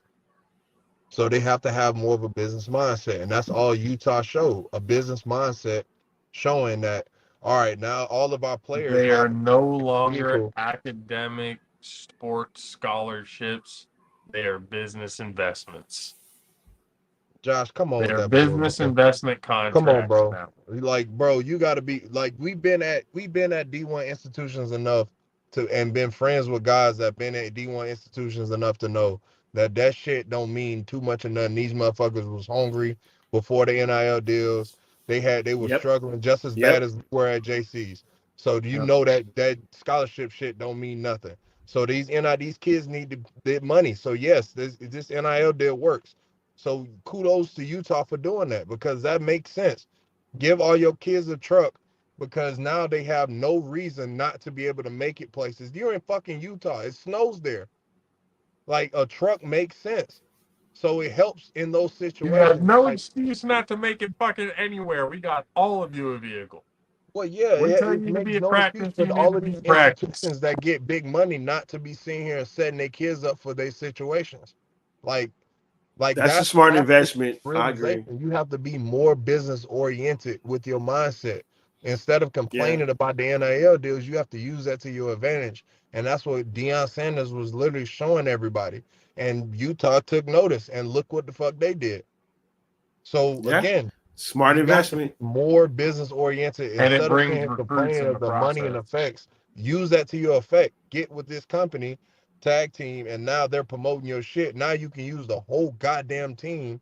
If the team is good, like Utah has been for the past few years, you can use them in commercials locally. There you go. That is another excellent point. And Smart business now investment. Smart business big enough, investment. but again, it's a huge investment. Again, big enough an investment for a player to want to even consider not coming out into the draft, Yep. where obviously you're going to be making millions of dollars as the number one overall pick. Well, he's in But LA. He's in LA, so locale matters as well. He's in LA, so think about it. He's in LA. He's a big star in LA. You got motherfuckers like Mm-hmm. Snoop Dogg that's a where are fan the of Rams USC right that's now? coming to the games and shit like that periodically, as well as going to the primetime games and shit too. So you have a lot of shit that you're exposed to in LA versus going, say they sorry as shit and he end up Were the going to Rams on his list? On well, I Caleb yeah, don't think Williams? because he so. wants to stay locally. And Because yeah, that's true. Now, the question I have is: does Caleb Williams have? Can you have multiple deals in the NIL? Are you just? Is it just yes, one? Oh no, you it's can just get like as with the different. long as they not conflicting endeavors. Oh, see, I didn't know the parameters of the NIL or what you can do with it. So If, I yes, mean, he definitely it's can probably crazy make more as than long being as they drafted in the NFL conflicting if he has endeavors. multiples. So he's probably facts about his statement because he can get multiple NIL, and just like Country K said, he's in LA. that He's a was star. basically him saying, "Fuck no, I don't want to play for Chicago. I do not want to play." He's like, he probably looks at Justin Fields going, "Justin Fields is actually good, but because of the situation that he's in, that's why it's all trap. Why would I want to go play for that?" And now you're looking at teams like Arizona, the Broncos. Let's see who else did that. The Patriots are even in the running for some The people because Raiders. the Raid. Can I ask something about the Patriots now? And I think it's a safe question given all these years later. Is it safe to say that Bill Belichick was a beneficiary of great quarterback play? So Tom Brady, And yes. without I'm it, just gonna say if you're gonna say Tom he Brady, wouldn't have been able yes. to coach his way to 6 Super Bowls. Well, I would if you're saying Tom Brady, I'm gonna agree with that because look what he has done since Tom Brady has left. Tom Brady went off and won a Super Bowl without Belichick. So And Belichick hasn't even sniffed, like not even gotten close since Tom left. didn't Mac Jones go 10-6 his rookie year or something like that? And then they got trounced in the first round, didn't they? If I'm yeah. not AFC Championship. There's No, nothing like I could be wrong. I don't think Mac Jones went 10-6 his first. that. Sounds about right. 10-6 sounds right. Well, I'm missing the game. They had to go because that's a 17. It was 17 week season, so I'm missing a 18 game in now. there somewhere. Oh, that's right. It is 18. Excuse me. So that's what I'm trying to think. So 10-6 can't be the record if I'm thinking his rookie year because It might have they been were 10-7. that. 10 There it wins is. sounds right though. Yeah, that's how. Yeah, 10 wins does sound right. So but but still, they haven't they done haven't nothing even much gotten since even close. Tom Brady left. They ain't done Not, much. not even contending for the AFC title or Super Yeah. Bowl. That's why it's like. So now they're in the running. I mean, the Panthers just got Bryce Young, so obviously they're not going to be in that running. No. But uh, uh, they could Trade it. go after Marvin Harrison Jr. That's who the Panthers should be looking at right now. Marvin Harrison Jr. That should be top priority number It's one for been the a minute Carolina since a wide receiver has went that. Been number. Wait, has a wide receiver been number one? Was it Calvin Johnson? Was it the last wide receiver to go number one? That might be the case, yeah. And people are comparing him to Calvin Johnson. They're saying they got his dad. He has his dad's route running ability and hands with Calvin Johnson's size and speed. Is he that? Damn, he's as big as Calvin Johnson. He's about 6'3", 6'4", close to there. Johnson was like 6'5", 6'6". I think Megatron was like what 6'6", 6'7". Yeah, he was Like about 6'5", 6'6", 6'6". but Calvin Johnson Yeah. is saying he's going to fill out him in like the 200-pound range because Calvin Johnson was like 220, 230, somewhere around there. Just an animal. Just an And animal. that's where Marvin Harrison Jr. is at right now. He's just a big, physical, but he's fast, route running ability, hands. I mean, when your father was, the NFL The best in the reception business. leader, for Just say the best in the time, business. you get to learn from the best. So that's definitely priority number one because people were saying if the Bears were going to tank, they actually have it. If things, kind of go the way people were planning, the Bears had a possibility that they were going to get the number 1 and the number 2 overall pick. And their number 1 and 2 pick would have been Caleb Williams and Marvin Harrison Jr. That would have been the 1-2 pick that would have set the Bears up for the future in the offense. I don't think they would get Caleb Williams, to be honest with you. I don't think so either. I think Justin Fields is actually going to play better than, unless they make decisions during like trade wise, deadline, all that kind of stuff to basically tank. They're not going to give him any help. They're probably already getting ready to trade Claypool if they haven't already. Claypool's already gone. Oh, he's gone already. So then, yeah, no, he's done. He's down. I believe he's in I think Miami traded for him, if I'm not mistaken. Claypool in Miami. Interesting. Yeah. He's going to sit the bench there too. We'll see. He'll be no better than a number 4. Yeah. Well, but you got Tyreek Hill, Waddle, and Berrios, so that's your 1-2-3 punch right there. Yep. So yeah, I believe that's. Let me see. I'm going to make sure that I got that right about him going to the. They're all track stars. Yes, it is. It is. Claypool did go to Miami. That's where he's at. So they only have DJ Moore and Komet. Komet's actually doing good at tight end for him. Yeah. Putting up some good fantasy numbers on my bench these last 2 weeks. I'm getting off my phone. I have Mark Andrews starting, so and he's doing fine. They come up there. It's the thing. It's a silly game. Oh,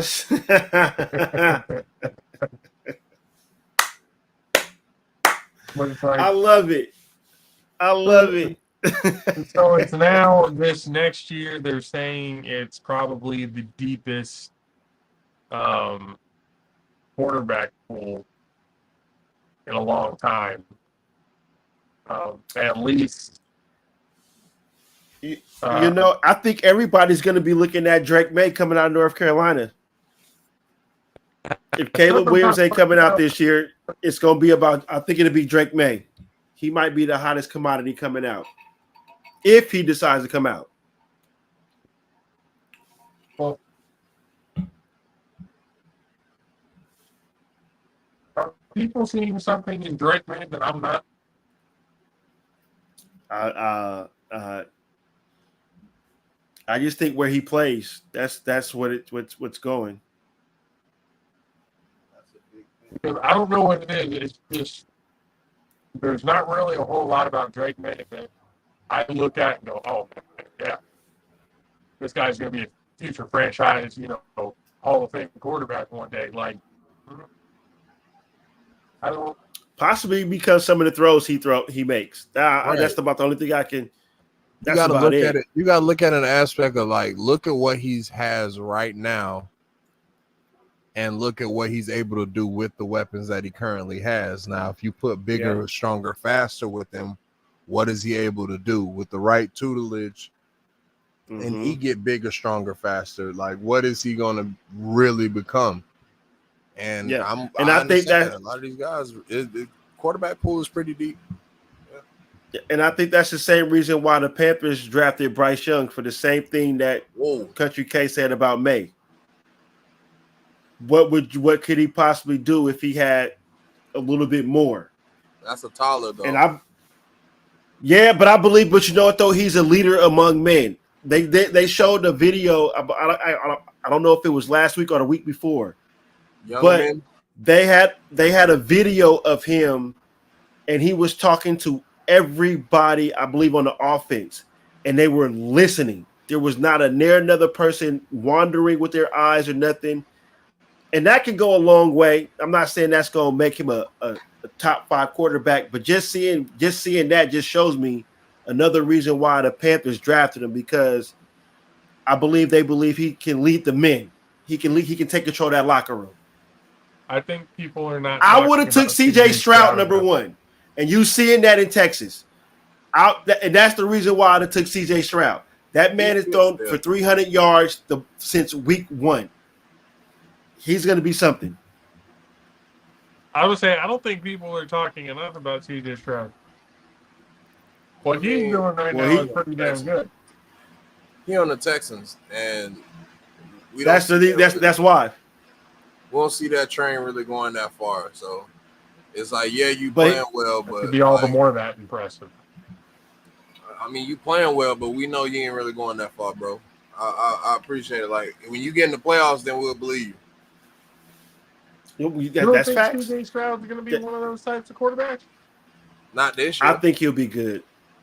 No, I was just saying that I see the reason. I would have took him over Bryce Butler. Oh, Bryce. Well, yeah. I mean, excuse me. Yeah. Yeah, I mean, his name is whatever you want it to be because he's still a taller. So all we gonna do is just call him as such. He's still a taller. I don't like he not like, look, until he shows me otherwise, my man ain't finna do a goddamn thing this year. And he gonna have a very bad sophomore slump because, again, all it's gonna do is just the whole division is just gonna get better because I feel like Atlanta next year is gonna get another quarterback. They're getting rid of Ritter. It's over for Buddy. Ooh. I actually don't really think that's a hot take. I think that's kind of a logical, that's probably. And the Saints might get better because they probably get receiver or something in the next draft. But I mean, the Bucs gonna run the division next year too. Yeah, they need another receiver because Michael Thomas, when he played us last week, he ran an out. So he didn't run a slant. He ran 2 routes. He definitely ran that slant. He's ran 2 improving. routes. He's evolving. See? Hey, look. I was surprised because I hit the Leonardo DiCaprio. He ran another route. He ran a different route. Out route. Can you believe this shit? He caught that bitch too. Oh man, I'm so proud of him. Oh boy. That's just. But I don't know, man. I think Michael Thomas. The reason okay. The whole league knows. I think you might have answered this for me before, but I think it's because of my lack of experience with it that I don't really know. And Mizzle, maybe you can give some more confirmation of if you've ever had it happen to you. Is turf toe that debilitating? Oh fuck yeah! I've never had that. I can't answer that. So that's what I'm saying. Like I've never bro. had it happen, or at least I well, I'll say this: turf toe multiple times. Turf toe messed up Deion Sanders' career. I would say that. That's. Bro, I've had turf toe multiple times. That shit hurt so fucking bad, dog. When I tell you, you cannot fucking walk correctly. That shit hurts so badly, bro. So I'm talking about so badly. Hearing it? What a turf toe. It sounds crazy because it really is completely making the nerve endings in your foot fire off incorrectly because your toe is like completely like disoriented, but the best way I can say it. God damn. So your nerve endings is firing off incorrectly and your whole foot hurt like hell. Ouch. So yeah, it sounds bad, but I'm telling you, you can't run, you can't back, like you can't plant. Like you don't realize how much you use the front part of your foot just to stop, plant, create power, generate power, all kind of shit. I understand that, but that's what I'm saying. Like even that, because I mean, I was playing tight end, so I did the route running, I did the blocking, but right, I don't ever recall getting that. That's why I'm really interested to know what it feels like because I don't think I've ever had it. I've never had that debilitating toe injury to where it's like my whole foot doesn't want to cooperate with me. Like I've never had that feeling. So when again, maybe it's because the name of it just doesn't sound as, as sexy as an ACL or, some like an acronym or some crazy medical term. When I think of turf toe, I think of a stub toe. That's what I think. Like you stubbed your toe at the end of the bed. That's what I think when I hear turf toe. It's just like I said, just an escalated version of that because again, you can do that and the stub is like, oh, it's over in the seconds. But I'm telling you, like it's just everything's just aggravated. You know what I'm saying? Like your nerve endings are aggravated and they're firing incorrectly, so your whole foot hurts. Yeah. So it's like once you get them to like, I guess, to put them in a very fucking moronic way, like you just get them to calm down and then you probably be able to do a few things. But once it gets re-aggravated, that aggravation is like on a whole nother level. So you kind of just got enough to where people are out for like 2-3 weeks because of it. Sometimes longer. No, it makes people retire. That's the same reason why Patrick Willis stopped playing football because of his toe. Bro, forget running. You can't. Yeah, I was gonna say Michael Thomas has missed like 3 seasons because of this. Well, look, dog, he don't have different injuries. It ain't just been turf toe the whole time. I'm telling you, like he don't have multiple injuries. He real life just ankle, he gotta have a medical and turf toe. That's what it's always been for Michael Thomas. It's been all kinds of things. I'm telling you, his back one time, it was a whole bunch of crap, bro. I'm telling you. Not wanting to play for his current quarterbacks. That's a hey, look, I get it. I get it. Them boys is butt cheeks. I understand. But mental injuries are there too, people. You just don't want to play for who you got. But one thing, I'm not gonna co-sign Michael Thomas, so I'm just need to let this be known and be very clear as a Bucs fan. I am not co-signing anything Michael Thomas got going on. I'm the only thing I am co-signing the fact that turf toe hurt like hell. I've had it multiple times. I had it one time, my whole foot went numb, and I had to play multiple games with a very numb foot, and it felt like I was running on my ankle, like on just my joint. Walking I on couldn't a even feel nub. my whole foot, huh? You're like running on a nub. That's exactly what it felt like. A peg leg pirate. Yes, that's exactly what it felt like. Like I couldn't feel It my has whole caused foot, people bro. to retire. It has couldn't caused feel people my to whole retire. That's the only thing I co-sign. Whatever Michael Thomas got going on, that's his business. As long as he keep that shit in New Orleans and do exactly what he been doing to not help the team win, I'm cool with that. Continue to Sounds rack up your definitely money. like a Get Bucks your money. fan. Get your money for your family. I'm cool with that. Just take their money. I don't care. Long as you continue to not help them win games, I am fine. You see what I'm Truly saying? spoken like a Bucks fan. Exactly. Truly And I'm spoken. gonna stay very true to that nature. Nothing wrong with it. Let's get into some picks real quick. I mean, the Bears and the Commanders already happened. The Bears surprised, everybody. Yesterday against the Commanders, dropping 40 points to the Commanders 20. Now going into it, Jaguars are once again in London. We have to mention the reason why the Bears really won is because rest in peace, Dick Buckus. That's the real reason why they won that game. And if my co-host is listening, as he has made a comment, he had said that the moment that the message came out, he was like, I would not be shocked if the Bears win that game. And I was like, because I was going off what they did last week. But now that I'm thinking about it, short week, that happens. Yeah, definitely agree to that.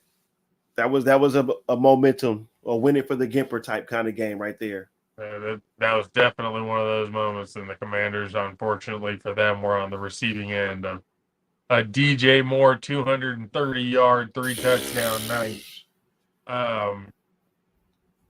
Couldn't stop him. Bad. And again, the London Jaguars. I'm not even going to call them Jacksonville. They're London. I believe they'll be moving there pretty soon. Because they play the most games across the pond. They're going to be leaving Jacksonville sometime soon. London, I just see it coming. They would riot in Jacksonville. 100%. If you think Florida crazy now, take the fucking Jaguars out of Jacksonville if you fucking want to. All right. I agree. I totally agree. It's not going to be good. And they're good now. They're good now. Yeah. You take them away now that they're good, they would fucking riot. They 100%. Riot. It would not be good. Do not do this. But do you see that? But do you see that though? Wait till they're sorry as fuck again, then do that bullshit. Like, don't do it now. They got Trevor Lawrence. They got shit to go behind. Like, bro, don't do this shit right now. London adopted them as their team when they were the losers. Facts. Facts. London was like, oh, we love this team. You go to London, everybody loves the Jaguars.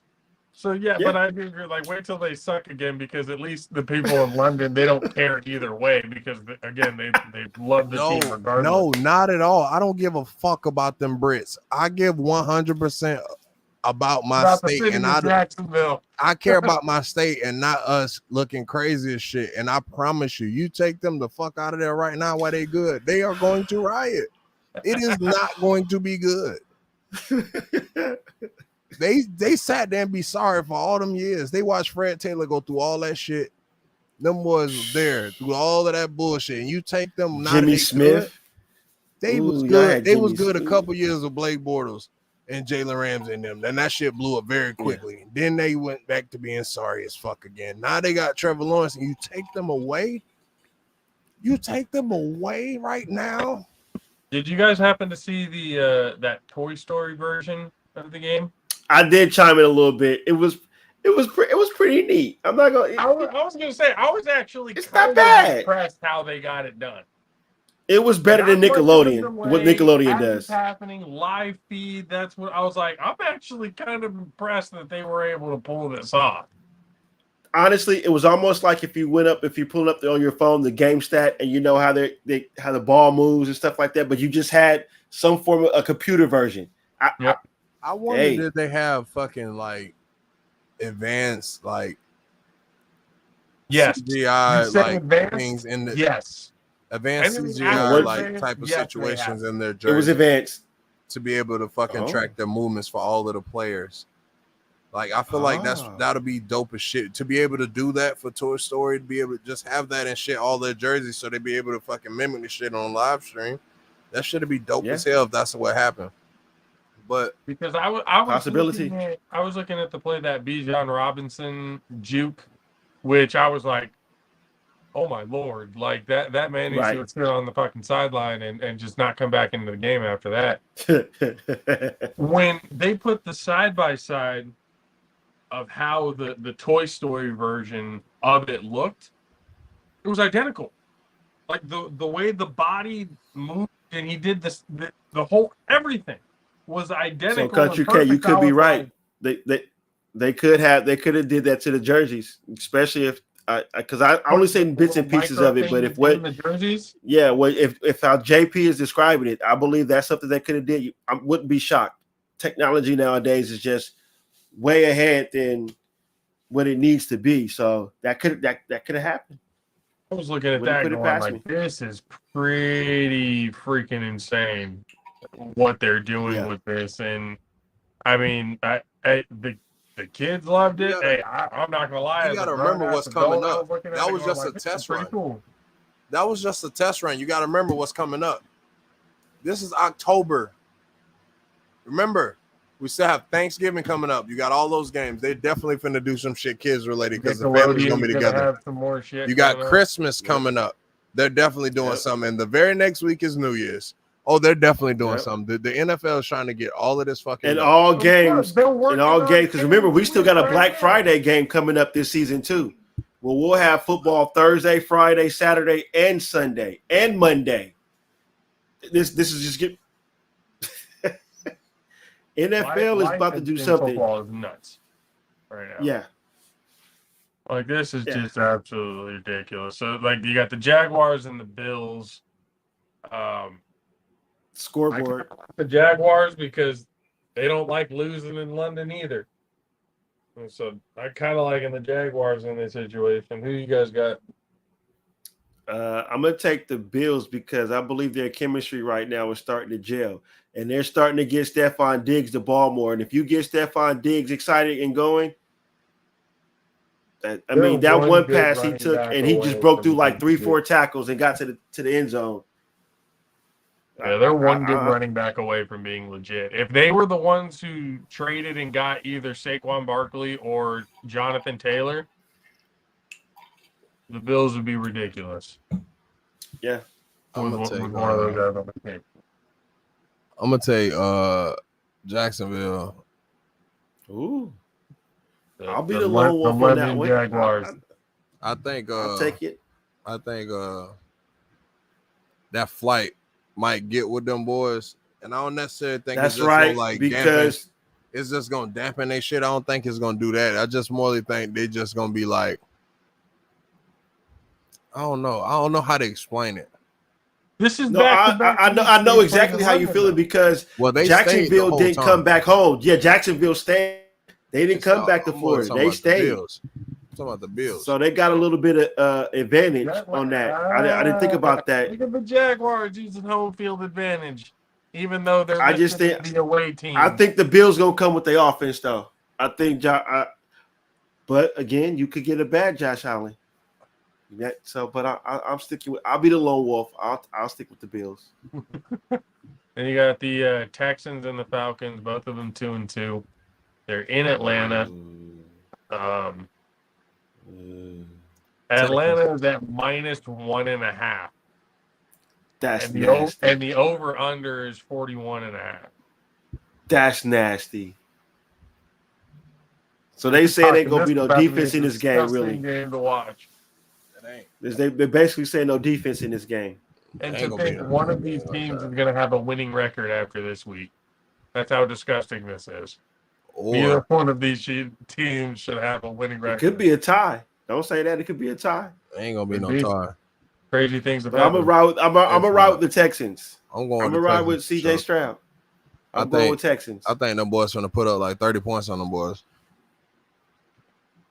Meaning Texans on the Falcons? Yeah. Yeah, I think that I got over-under going to CJ. be straight, but it's going to be like Atlanta going to have like maybe a 10, and they're going to have like 30, some 36, Yeah. 35. Texans about to put that much on, huh? Yeah, it's going to Well, be like CJ that. gonna throw for 300 again, so that this will be another week where he'll throw for over 300 again. So I yeah. think I'm gonna go with my Texas guy, Bijan Robinson. He's gonna put it on his back. The Falcons are gonna pull it out He think he somehow, going, somewhere. man, It's look. I definitely think you gonna will. be under. Yeah, he But better start throwing the Ooh. ball. He better start throwing the ball to make his receivers happy because Mac Hollins ain't fucking with buddy.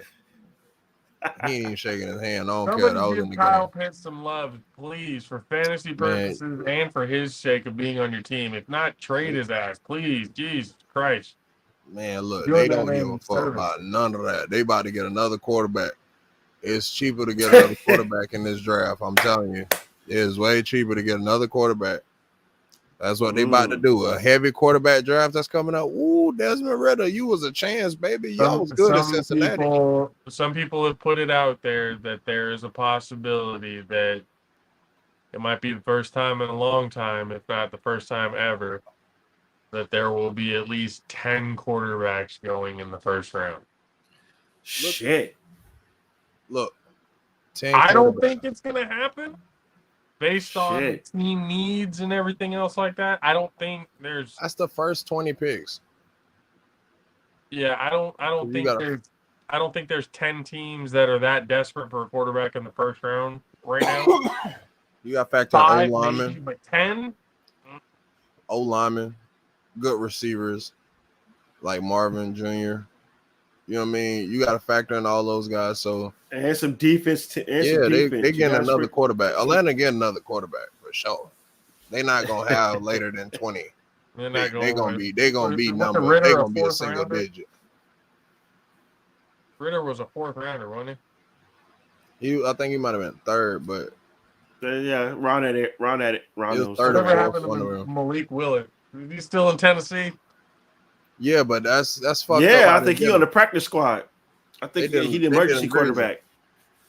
Sure did. That was such a terrible draft class. I told everybody, like, this is the worst draft class in history. It has to be. Nah, not in history. That's wild. That's wild as hell to say. Who was the one and two?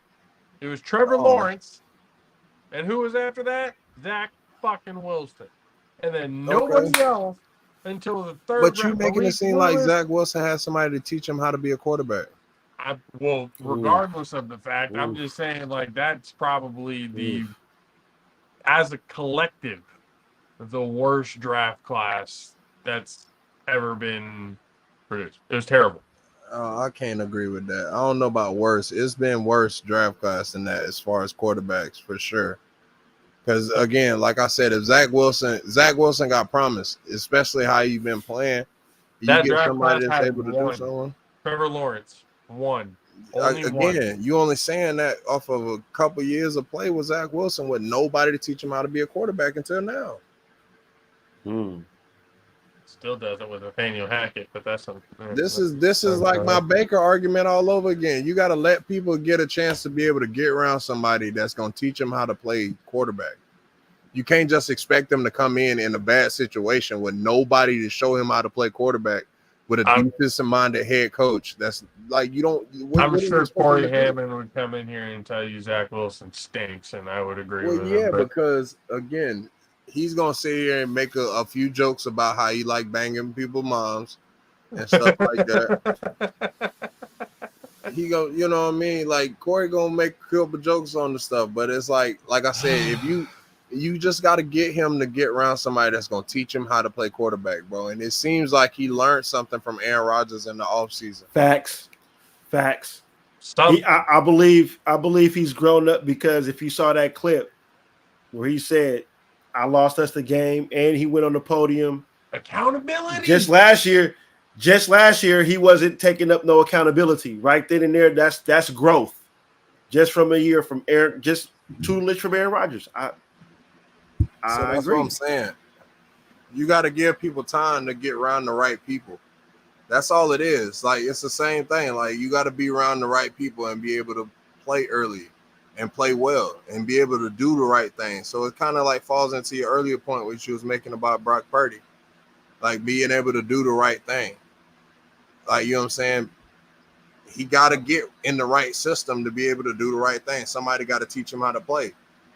You know what I'm saying? That's pretty much what happened when Aaron Rodgers got there. That's what it looked like from the outside looking in. It looked like somebody with a whole offensive almanac of how to play quarterback in the NFL and play at a high rate successfully. Just show him how to play, because he in a very defensive-based situation where nobody was really showing him how to play quarterback. And Clearly now saw that on Hard Knocks. If you watched The Hard Knocks, accountability's they down there, focused so on that. We'll see what happens for him. Yeah. yeah, Panthers, Lions, Detroit. Lions, easy for me. That's a Lions. sweep. I ain't got to say anything else besides the Lions. Titans, Colts. Oof. Is it playing in Indianapolis? Yep. oh, that don't matter. They for got me. the Titans at -2.5. Yeah, I'm going Titans. I think Derrick Henry has a good game on this one. I'm riding the Titans as well. Even though I think the coach might make it interesting, but I still got the I Titans. think everybody finna go off. Because everybody forget, like Anthony Richardson been beating people on the wild factor. Jonathan Taylor might be back this week. Yeah, but again, he ain't ready though. He ain't gonna make a factor. He might Yeah, play he ain't gonna like be a good, factor. energetic football and might do a couple plays, but it's gonna catch up. You know what I'm saying? He He's might still get a young, goal but line touchdown, but I don't see him being a major So factor. let me take it back. Because he might.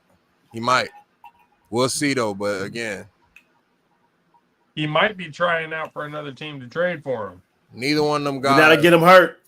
Neither Now to one get of him them hurt. guys play defense though. So we just go ahead and go ahead and concede to this situation where you got a running back on the other side. And then they also have DeAndre Hopkins. You forgot he's over there. I mean, granted, Ryan Tannehill is the quarterback, but at the exact same time as Ryan Tannehill being the quarterback. You can have all you want. You don't have a quarterback. Again, you can say that all you want to, but again, I AJ think Brown Derrick Henry's gonna make it easy played for well him. enough.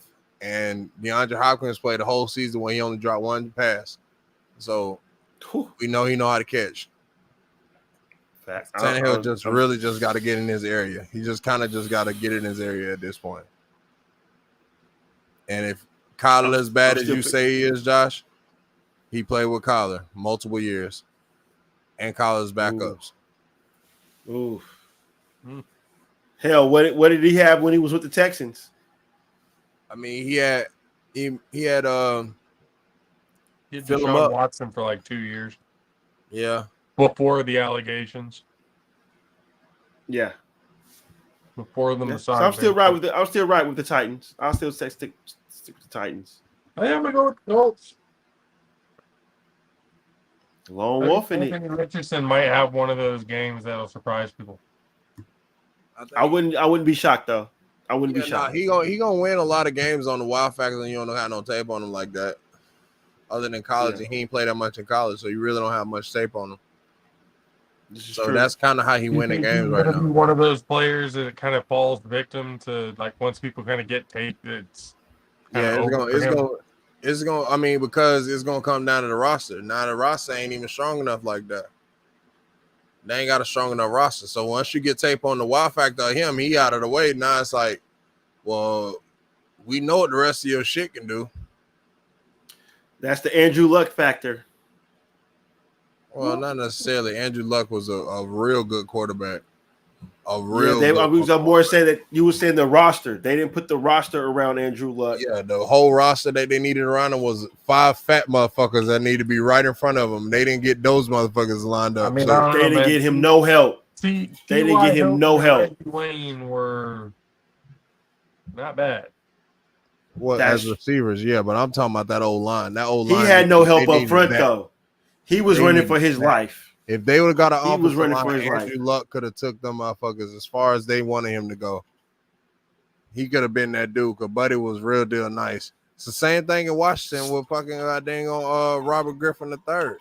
Robert Griffin was nice as fuck. Buddy was nice. If they would have fixed that field and they would have fixed. First off, they would just fix the field. Hey, facts. Holy crap! But you saw what the owner they had. You seen who they had. So it's like, what you want them to do? You know what I'm saying? They case just right there. got out of him. Like Robert Griffin, real deal, had to lose his whole career. That's sad. I felt bad for bro. I'm gonna be honest with you, because he was real deal nice. He was nice. Real deal. I agree. So don't disagree with that. You got a whole bunch of situational offensive line matters, and it affects things. To go back to our earlier point, we were saying about talking about how Daniel Jones and stuff like that. I mean, offensive line matters, bro. If you put a good offensive line in front of guys, then you can judge them accordingly. Like if you have the necessary weapons, like at least decent, they ain't got to be like fucking world beaters.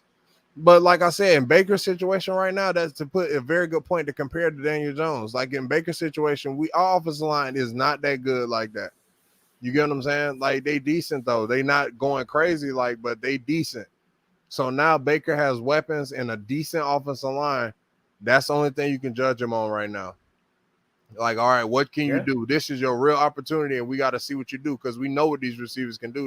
They Super Bowl champions, so we know what they can do. Now, like, you got no excuse now.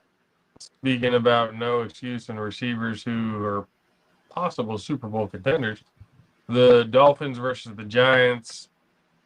I think the Dolphins are going to actually break the record this week. They'll get 77. They'll get 77.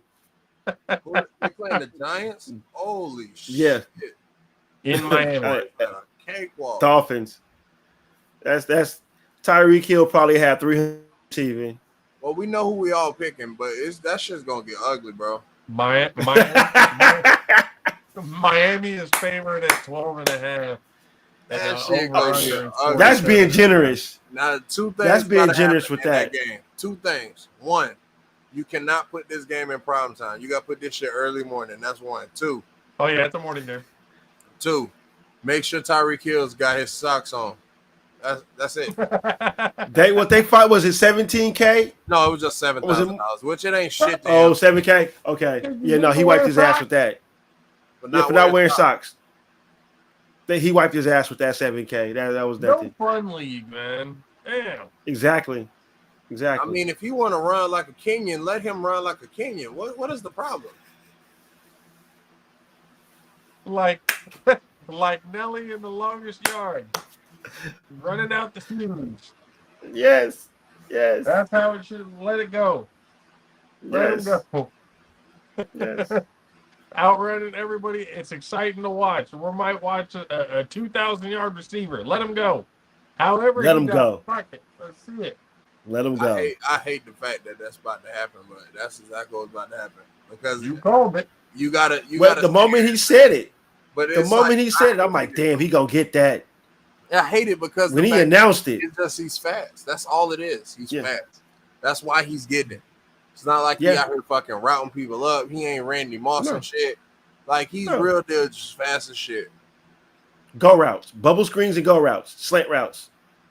Like post. You do all you need right now, bruh. Yeah. Patriots, Saints. Patriots against the Saints. Why you gotta pick these games? What the? I'll go Patriots. Man. Ooh, well, of course you gonna go Patriots. Well, no, for the simple fact of the hatred for them, but at the same time, Big Bill ain't going for that because for the simple fact he got embarrassed last week. You right. The line is even, like it literally says even, and the over under is 39. Yeah, I'll take that. I'll take the Patriots. Just yeah. I don't. Yeah, they got embarrassed last week. That defense to show up. Thank God this game isn't on prime time. Holy right. shit! Ravens Steelers. Whew. They're in Pittsburgh. I mean, this ain't. You know what? I'm gonna fuck around. I'm gonna go with Lamar. I'm gonna ride with Lamar. A hard pick. This ain't a hard pick. The fucking Steelers suck. Yeah, I'm gonna ride with Lamar. Yeah, Ravens pretty much unanimous. Eagles, Rams. This might be a hard pick though. Yeah. Not really a hard pick for me. It's the Eagles. Well, yeah, in your household. For me being able to sleep comfortably and because NFC West purposes. So take division guys out. The quicker we can clinch the division, the better. Whole house hatred. That's all I heard right now. The whole house hate the Rams right now. Yep. Now we're doing it. We're a house united this week.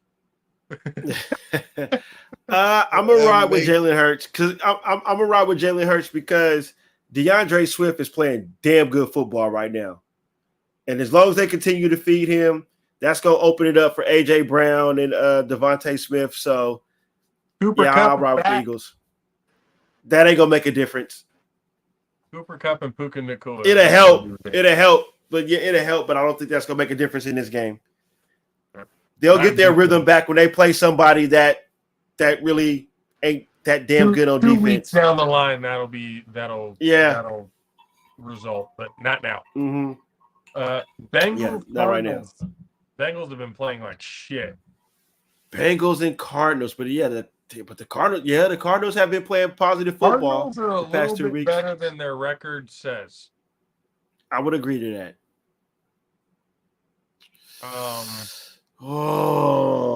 In Arizona. But then again, could this be the get right game that the Bengals need, though? It's that game that, I mean, let's be honest. Throughout Joe Burrow's tenure, how often have they started off hot? They've always started slow. Yeah. So could this be that get right game? And then all of a sudden turn it on and they're playoff contenders trying to go for the Super Bowl. So it could be that game where the Bengals just wake the fuck up and Jamar Chase has 3 touchdowns and T. Higgins finally gets his love and gets 2. And I need fuck that. I need Jamar Chase to have like 5 touchdowns. Like go crazy. Fuck. Go crazy. Go insane. Lose your mind. I'm gonna ride the Bengals. Look, the reason why I say that is because for him to have the interview, he had the coach fucking celebrate that shit, and like everybody like, all right, let's fucking go out there and whoop some ass. We got the fucking Cardinals this week. Oh Lord, I need him to have 5. Like I need them to fucking go 300 crazy. yards and 5 touchdowns, 15 receptions. They need to have one of them games where they like, oh shit, we completely forgot about the Bengals. Like they need to have one of them games. They need to have one of them games. Like where they just it could be this one. Out. It's definitely gotta be. It could be this one. It gotta be this one. The Cardinals suck. The Cardinals suck, bro. They suck, but they're a little bit better than, like I said, their record says. But then who? I don't know why. Jets, Broncos. They're in Jets, Broncos. Oh shit. Hey, hatred in the house. Go Jets. I feel that. I ain't mad at it. But the Broncos did play some positive football last week coming back. Yeah, being down 28-7. So I wouldn't be shocked, but I can't fix my get let loose. Watch. I'm telling and they just got rid of Hardy to us. Gregory, sorry. Yeah, you got to remember, you got to understand your new guys, man. My bad. Fuck the Niners. I got Randy exclusively and thoroughly. Or Greg Hardy in my head is who I had. Hey, I second what my brother just said. Because I feel the same way about that organization. Fuck, do they even have any fucking assets to fucking trade for anybody? Like they gave a king's ransom for Christian McCaffrey. I'm almost certain they gave the whole goddamn draft away. And then it's like, how the fuck they have anything? They found they got not. I really feel like they gave hypothetical 7th round for fucking goddamn. We gave a bag of Gregory. fucking balls and a sandwich for Gregory. That's what we I don't did. know. I don't And know it's a what. hypothetical one at that because y'all didn't even have the shit to give. Y'all just said, look, if we did have a ball bag full of balls and a couple sandwiches, would you take that? They say, yeah, we'll take it, and gave this motherfucker to him and gave him a 6th round. Now the Niners got a 6th round pick and a player. I'm like, how the fuck? How We the gave up a actual 7th fuck? round pick and got a better pick, and the player that we want. What? I'm like, how in the actual fuck? Now they got more depth. Look, That's and tanking. then my fucking That's thing tanking. is how in the fuck the Niners keep getting more defensive players when they King Shanahan can't figure out how to fucking score touchdowns in critical situations. Ain't got Oof. nothing to do with the defense. They keep trying to get all these defensive Oof. players like it's the defense. We got to keep the defense strong because we know the offense is going to be giving us some trouble at fucking times. 1000% of bullshit. Look, I'm gonna call all the bullshit in the world. Y'all boys finna sit here and try to have another goddamn excuse. There is no excuse. They can't. Watch. Look here. They can't have one. They're gonna have a new excuse. We know last year if they had a quarterback, that was their excuse last year. Watch. If they had their quarterback, it's gonna be Brandon Ayuk. That's who they're gonna blame. They're gonna blame Brandon Ayuk. I promise you. Watch. They building him up. He the only one they'll blame. Like, look, think about it. Christian McCaffrey doing too well. Now, if he get hurt, they'll be like, if Christian McCaffrey was there, we'll won. That'll be one of the excuses, or they'll blame Brandon Ayuk. That was literally the only thing. Or Brock Purdy will fucking just start shitting the bed, which I highly doubt because Buddy know how to play the system. I don't see that happen. That's why I said it's got to be Brandon Ayuk because it's like they got too many defensive weapons. They got too many defensive weapons, or if Cal Bugger drop a pick or some shit like what was boy named Tart did, like it's some old shit like that. Like that's the only thing I can think of. Like, but I really think it'll be Brandon Ayuk. He'll like drop some shit. Like he'll drop some critical catch or some old shit like that, and they'll be like, "Oh Kyle my god!" That shit. They'll be like, "Oh my god!" And they'll fucking thrash that boy, and then he'll be out of there in the next couple years. I'm telling you, that's the only. I really feel like that's how it's gonna go down because y'all ain't got no excuse nowhere else. Y'all got so many defensive fucking pass rushers and run stoppers. It's not even fucking funny. Not even fair. Not even fair. I'll take it. Chiefs, Vikings. Still gonna choke. Fuck. Chiefs. Yeah, fucking Chiefs. Niners, Cowboys. You picked the Niners. Stay consistent with what I picked last night. I'm going with the shocker. I'm gonna pick the Cowboys. I might have picked the Niners on our show, but I think since it doesn't matter much since me and Dub are going up against each other on the show, I think the Cowboys might shock the world. They might play a decent game of football. I'm gonna be honest with you. I would agree with you if they did not have a quarterback named Rain Dakota Prescott. I would 100% agree with you. 100%. But Buddy right there, I promise you, is not good, bro. Lil Bachata is not good, bro. Nah, I can't. I agree. I think honestly the Niners will get pressure on them, but I think Tony Pollard can ease it up for him just a little bit. Tony Pollard finna get hit too. I think you don't understand that part. Tony Pollard is not fucking susceptible to getting hit too. They got a white boy from Florida, and then they got Fred Warner. You making me defend the Niners. I'm honestly mad at you now. Like, you're making me mad at you. I don't even want to defend their ass and say nothing good about them because I've already been saying good things about them. Like, this is my only way that I can sit here and not say anything positive about the Niners. On offense, the Cowboys don't have a chance. On offense, the Cowboys don't have a chance because Dak not even going to be able to get a pass off. I understand. I understand. If he get a pass off, the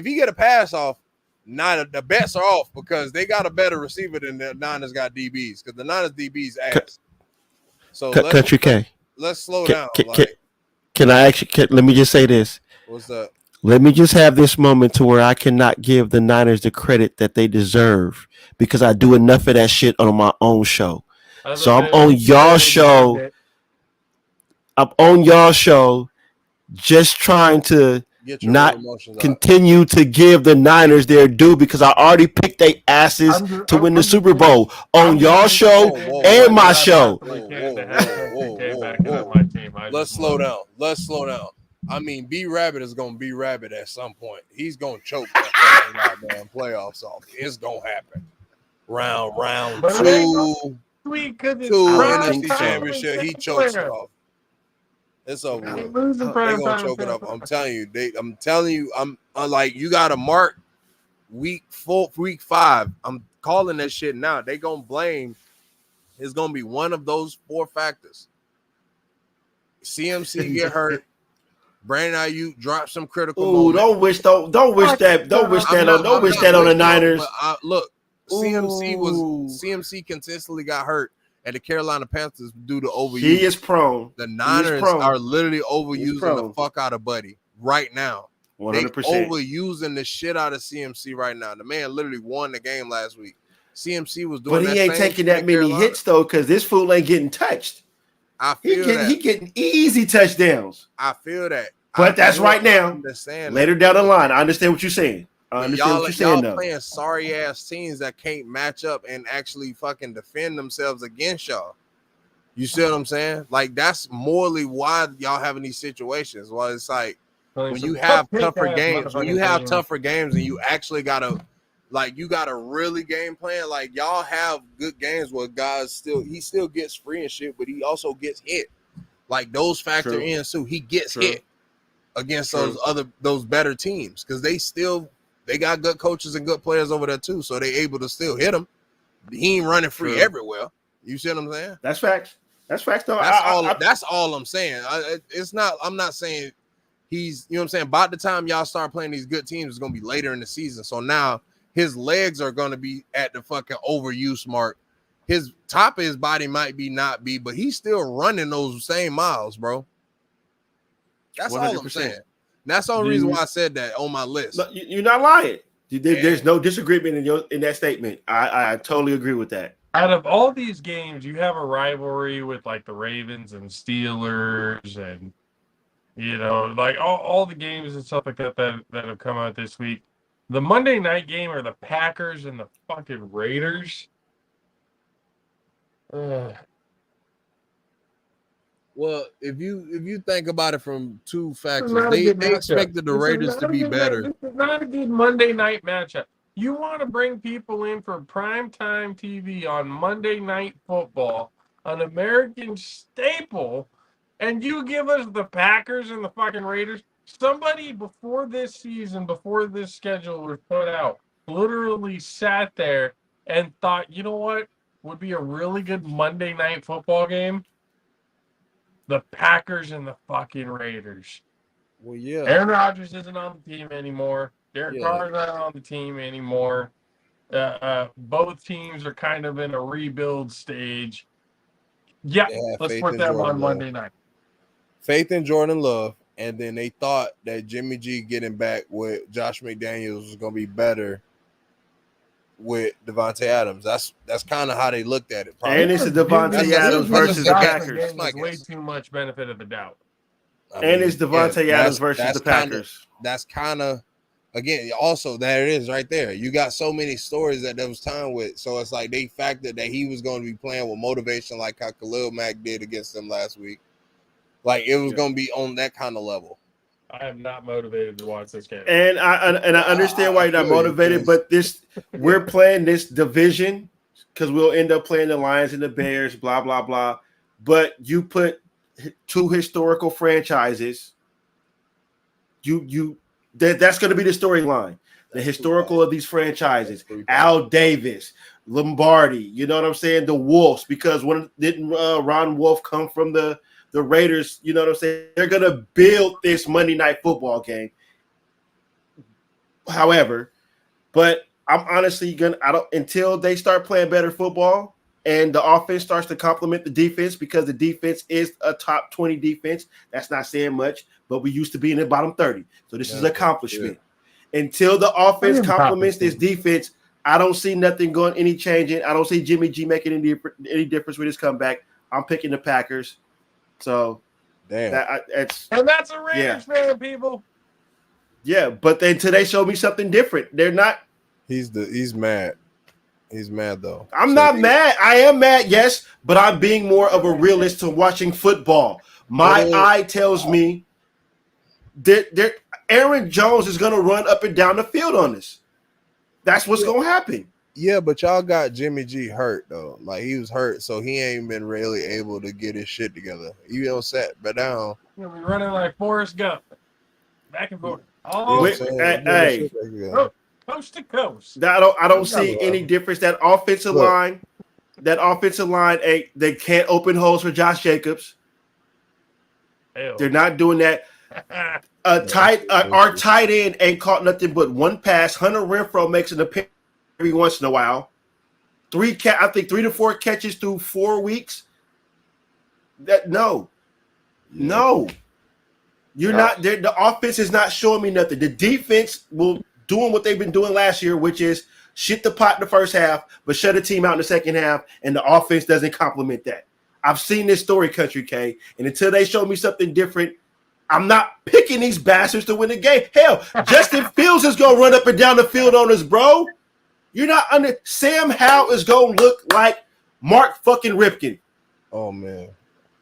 So, and we might win again is the Denver fucking Broncos because for some odd reason, no matter who they got back there, we tend to know how to play against Denver Broncos. no, that ain't happening. Y'all going to lose against Kansas City is damn near going to do a Miami Dolphins on it, and we still got to play the Dolphins. We got to play the Dolphins this year.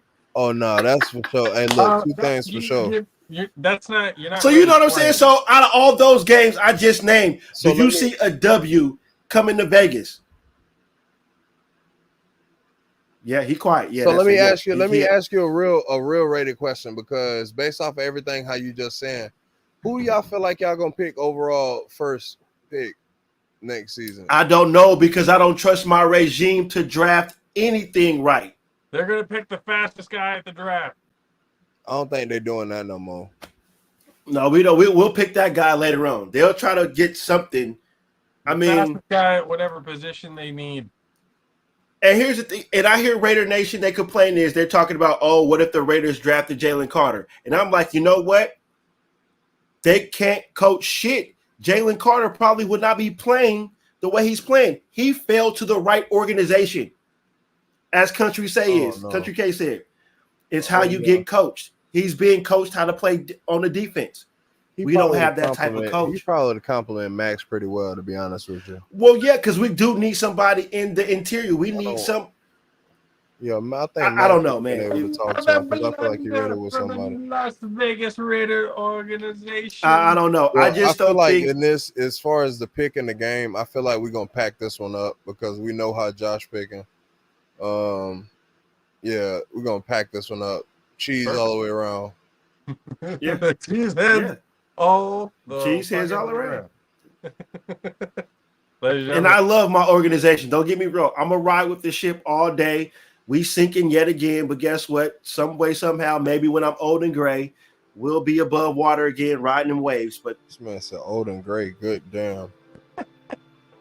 Ladies and gentlemen, we appreciate you guys for hanging out with us again. We appreciate y'all's patience for us being gone this long, but we're back and ready to go. I appreciate you hanging out. Mizzle, appreciate you for being with us again. Hey, thank you for having me on the Country K. The Viking will be joining the Mizzle and Dub show. I just got that sent to me this morning. So, all right, stay tuned for that. I'm there. Oh wow! Thank you guys for having me. Yikes! Thank you, sir. JP for the 610 Beast from the Southeast. Mr. Country K. We'll see you guys again next time. Deuces.